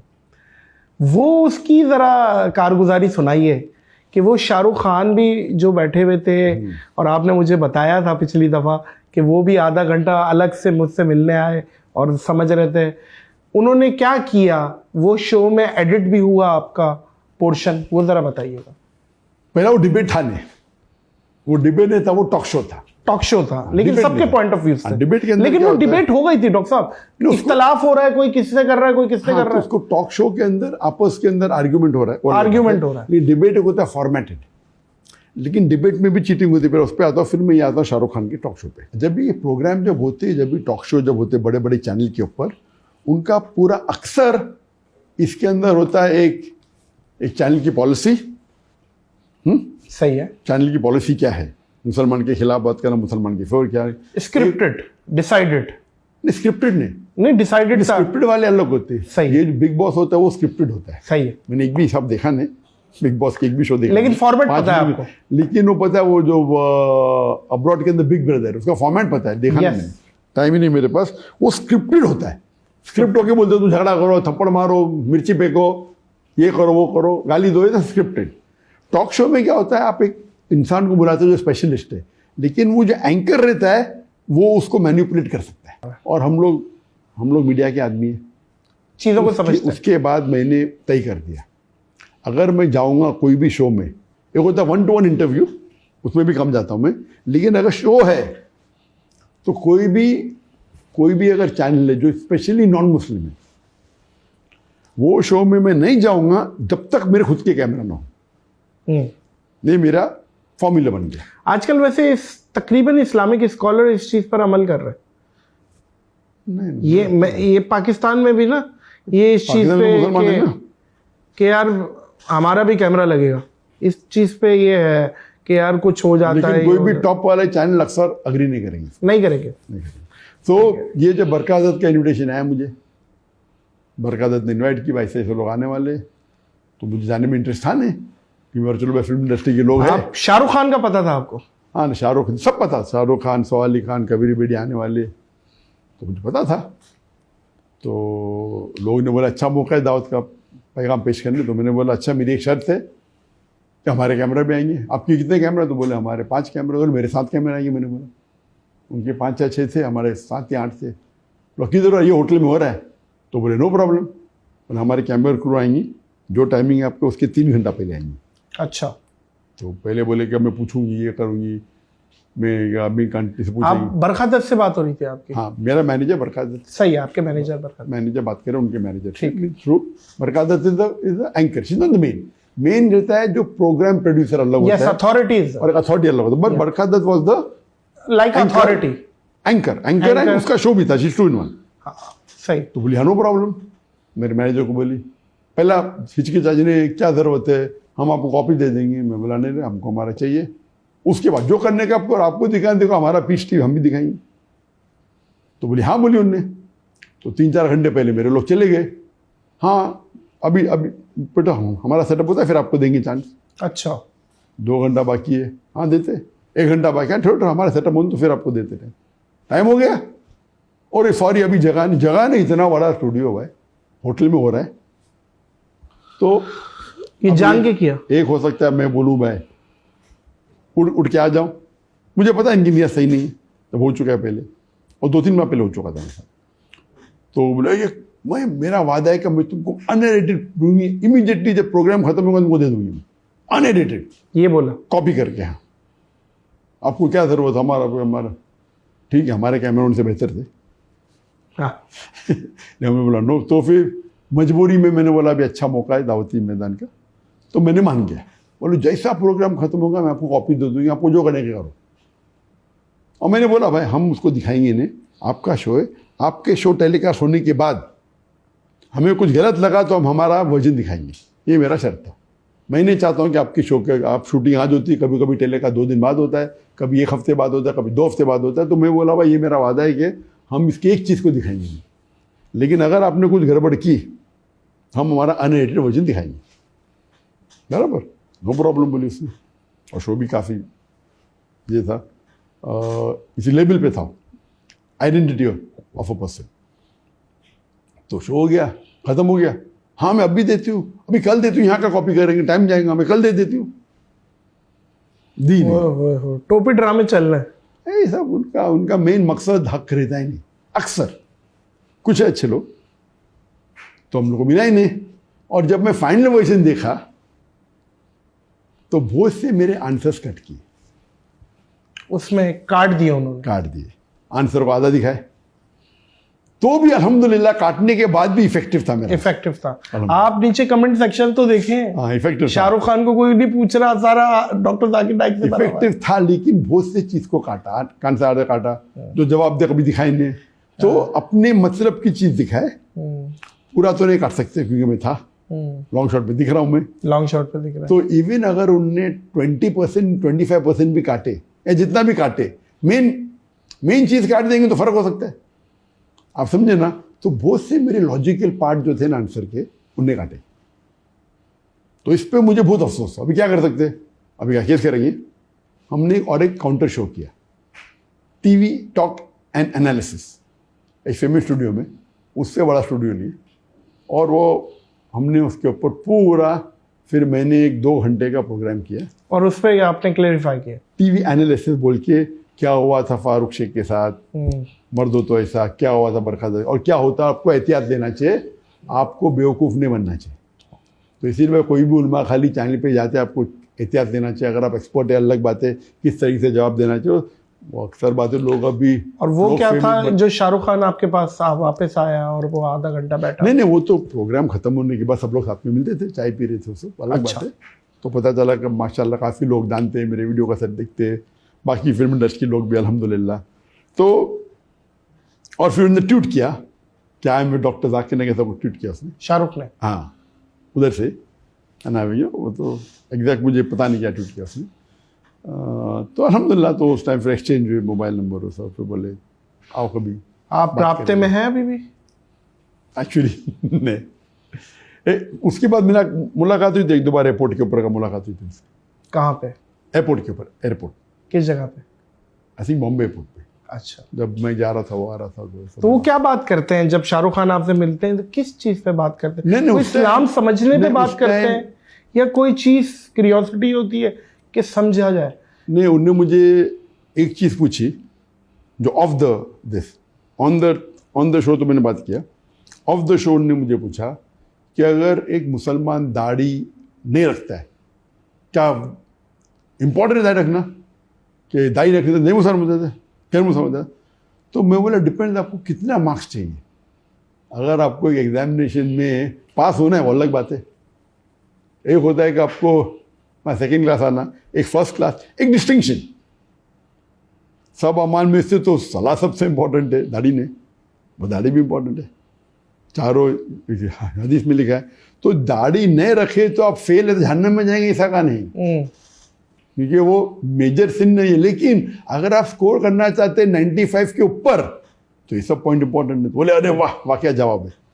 तो मैं बोला कि भाई according to all the 4 schools of thought it is compulsory, पर नए रखे तो ऐसा नहीं कि आप जहन्नम में जाएंगे। लेकिन अगर आप चाहते हैं, जितना चांसेस चाहते हैं कि जितने ज़्यादा छोटे छोटे पॉइंट्स कलेक्ट करेंगे तो आपके जन्नत में जाने के चांसेस बढ़ते हैं। जी। तो इट्स अ रिक्वायरमेंट, अल्लाह के रसूल की हदीस है, इस्लाम के हिसाब से फ़र्ज है, लेकिन नए रखने से जहन्नम कंपल्सरी नहीं है। तो वो उसका समझ है। हाँ, तो बोला ठीक है, इसको पॉइंट्स मिलने पर डिपेंड होता है। हाँ, क्या शिर्क है? मैं शिर्क नंबर 1 शिर्क। तो उस बात पे काफ़ी गुफ्तगू हुई, समझे ना। और we can come to my house and, तो अल्हम्दुलिल्लाह। तो ऐसे मौके कई मिलते हैं जो फिल्म इंडस्ट्री से चाहे बात करने मिले या होता है, अल्हम्दुलिल्लाह। नहीं बिल्कुल डॉक्टर साहब, ये बहुत बड़ी बात है क्योंकि इन लोगों की इन्फ्लुएंस है। नीचे तक है। अगर कोई चीज अमल शाहरुख खान करेगा और आपकी वजह से करेगा, आपको तो यकीनन इस चीज का अल्लाह सवाब देगा, लेकिन शाहरुख खान की इन्फ्लुएंस इतनी है कि लोग भी करेंगे नीचे। बहुत ज्यादा माशाल्लाह, फॉलोइंग इज हाई माशाल्लाह। अच्छा डॉक्टर साहब, जब मैं आपके पास आ रहा था, कुछ मोस्ट आस्क्ड क्वेश्चन थे लोगों के, अगर आप इजाजत दें, क्योंकि कुछ कंट्रोवर्शियल भी हैं कि मैं चाहता हूं कि ज़रा कुछ क्लेरिफाई भी कर दें।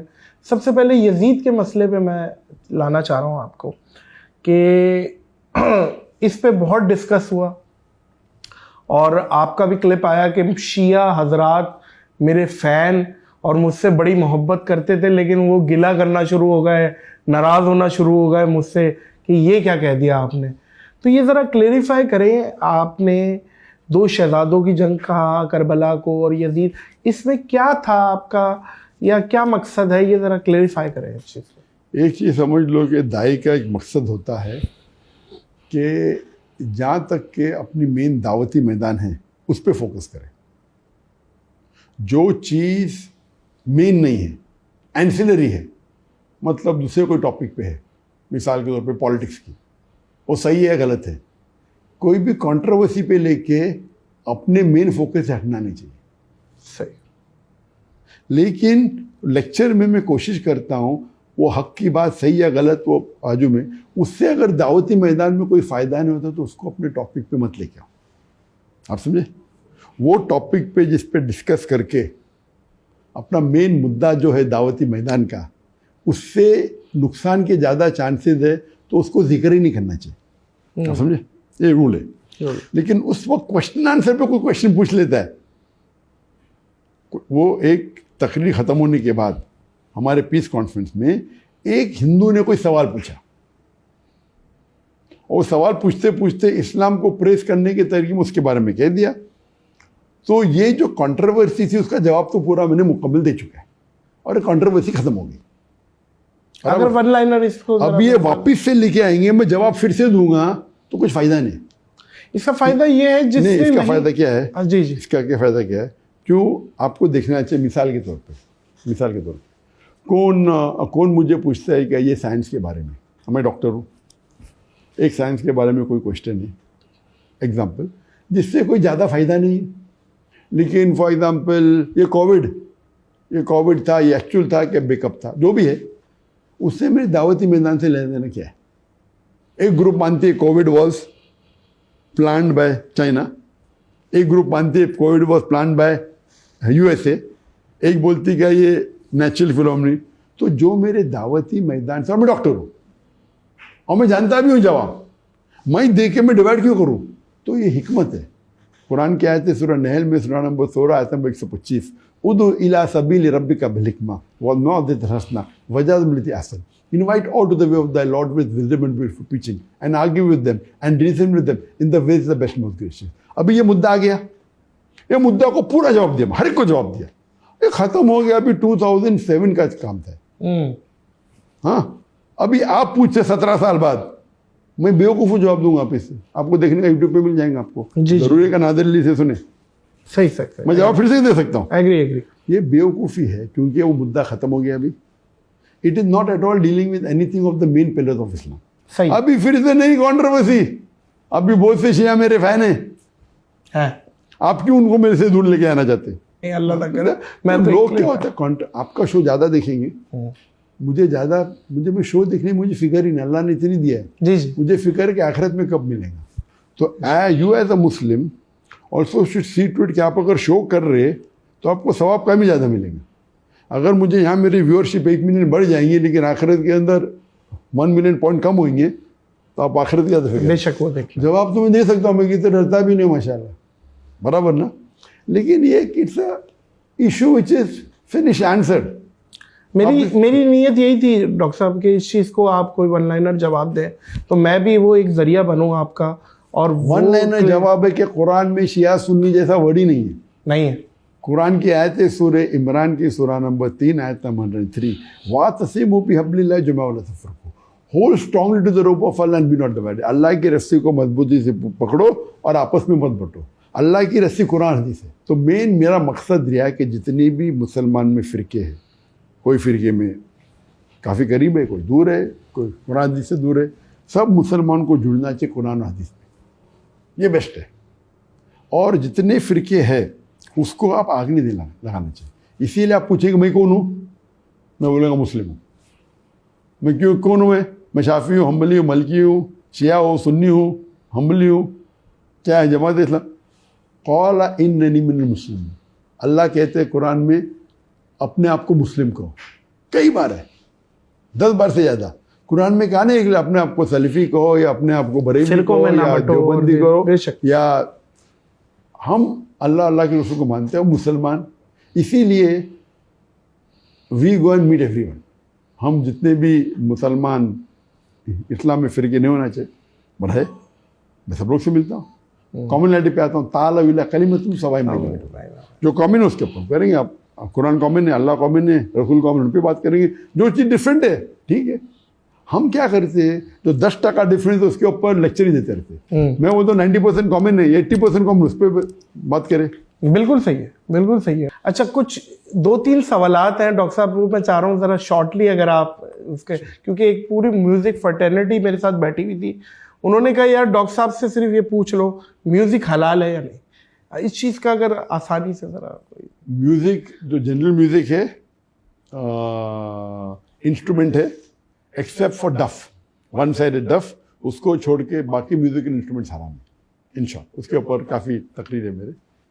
तो अगर आपको इम्पैक्ट देना है, फॉर एग्जांपल हमारे पीस टीवी पे म्यूज़िकल इंस्ट्रूमेंट्स नहीं होते, सही है, लेकिन म्यूज़िक के बहुत से फ़ायदे, बहुत से नुकसान भी है, उसके ऊपर डिस्कस मैंने किया। बिल्कुल ठीक है। लेकिन अगर आपको इम्पैक्ट करने का है तो आप एक शरिया कंप्लाइंट साउंड इफेक्ट्स कर सकते हैं।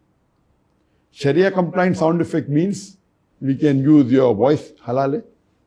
You can take natural sounds like thunder, like raining, like wind. तो इसकी पूरी एक लाइब्रेरी आती है। तो हमारे पीस टीवी में we have made lot of sound effects which are halal. तो music per se is haram. Musical instrument, music instrument musical instrument except for one sided डफ।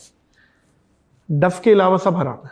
गिटार हो, फ्लूट हो, पियानो हो, ये सब इंस्ट्रूमेंट्स, उसमें कई हदीस है। अक्सर जरा सा मुँह में जस्टिफाई, बट सही हदीस से काफ़ी साबित है कि द टाइम विल कम जिसके अंदर alcohol, gambling, music, people will make it हलाल। तो अल्कोहल, गैम्बलिंग, म्यूजिक, पीपल ने हलाल, तो वो हदीस से कई साबित होता है कि even alcohol, gambling and music will be हलाल। तो इससे साबित होता है कि एंड ऑफ टाइम आएगा, और कई हदीस है। तो म्यूजिक पर से एक्सेप्ट फॉर वन साइडेड डफ, जो अल्लाह के रसूल ने कहा कि अगर ईद का मौका है या वेडिंग है उसमें कोई डफ प्ले करता है, सो नो प्रॉब्लम, अल्लाह के रसूल ने। अच्छा डॉक्टर साहब, आपकी खबीब से भी अभी मुलाकात हुई थी। किससे? Khabib boxer. हाँ जी हाँ। तो वो थोड़ा सा कुछ शेयर करेंगे, उसमें क्या बात हुई या उसने आपसे क्या बात की? खबीब नर्मो का तो वो बॉक्सर ने, वो UFC fighter, mix martial arts. अच्छा, मिक्स मार्शल आर्ट्स। बॉक्सर अलग होता है, सही है, सही, मिक्स मार्शल आर्ट्स अलग होता है, सही है। तो यूएफसी का फाइटर है। हाँ, अल्हम्दुलिल्लाह, वो रशिया से है अल्हम्दुलिल्लाह। और उनकी मुलाकात सबसे पहले बार मेरी हुई थी दोहा कतर में 2022 में, वर्ल्ड कप के पहले। तो अल्हम्दुलिल्लाह बहुत अच्छी मुलाकात हुई, और मुझे खुशी हुई कि अक्सर जो मुसलमान सेलिब्रिटी होते हैं जी, बहुत कम दिन के करीब होते हैं। सही कह रहे हैं। तो उनसे जब मुलाकात हुई, बाद में उनके फ्रेंड से इस्लाम मखचफ, वो भी माशाल्लाह, तो खुशी हुई कि उनके दीन का काफ़ी इल्म था और दीन के बारे में काफ़ी जज्बा है अल्हम्दुलिल्लाह, और वो दीन के जज्बे से काफ़ी मुतासर हुआ अल्हम्दुलिल्लाह। तो हमारी दोस्ती काफ़ी करीब हो गई उसके।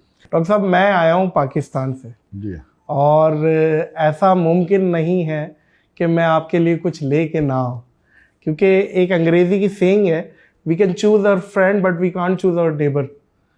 तो पड़ोसी तो बहरहाल हम हैं। तो मैंने सोचा कि आपके लिए क्या लेके जाऊं, तो खुशबू से अच्छा ऑप्शन मुझे ना मिला, तो ये एक आपके लिए तोहफा लाया हूँ मस्कल महल की जानिब से, नॉन अल्कोहलिक अतर आप यूज़ करते?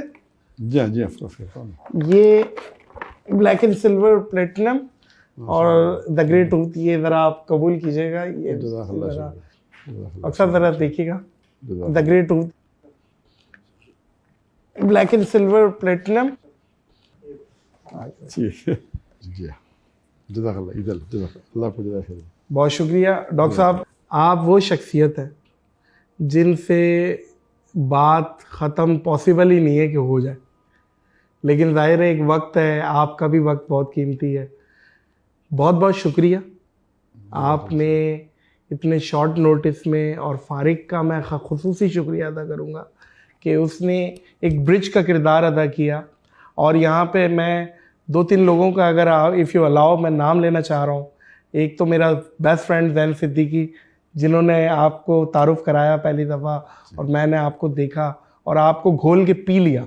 मतलब एक एक स्पीच हमें याद है, हम यूट्यूब पे मतलब फिल्में नहीं देख रहे, हम आपकी पूरी पूरी स्पीचेस देख रहे हैं, अंदाज़ा लगाएं कि इतना ज़्यादा इंटरेस्ट पैदा हुआ।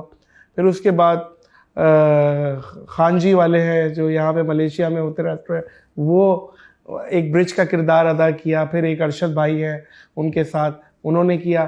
फिर फारिक ने तो एग्जीक्यूट ही करवा दिया। बहुत बहुत शुक्रिया आपके वक्त का, और hope to see you in Pakistan soon इंशाल्लाह, इंशाल्लाह। अल्लाह पाक आपको मज़ीद कामयाबियाँ, तरक्कियाँ, अल्लाह आपको ज़वाल नेमत से बचाए, अल्लाह आपको मज़ीद दीन का काम ले आपसे। बहुत बहुत शुक्रिया डॉक्टर साहब। मोअज़्ज़िज़ ख़वातीन व हज़रात, इस पॉडकास्ट को ब्रेक लगाएंगे। डॉक्टर साहब, मैं अच्छी पॉडकास्टों के लिए एक बात कहता हूँ कि ये पॉडकास्ट मैं ख़त्म नहीं कर रहा, पॉज कर रहा हूँ। कहीं मौका मिलेगा तो रिज्यूम कर लेंगे डॉक्टर साहब, अगर आपकी इजाज़त हो तो इंशाल्लाह। इस पॉडकास्ट को पॉज करेंगे, इस दुआ, इस यकीन, इस अपनेपन के साथ कि अपना और दूसरों का बहुत ख्याल रखिएगा। मुझे और the great doctor Zakir Naik को दीजिए इजाज़त। अल्लाह हाफ़िज़।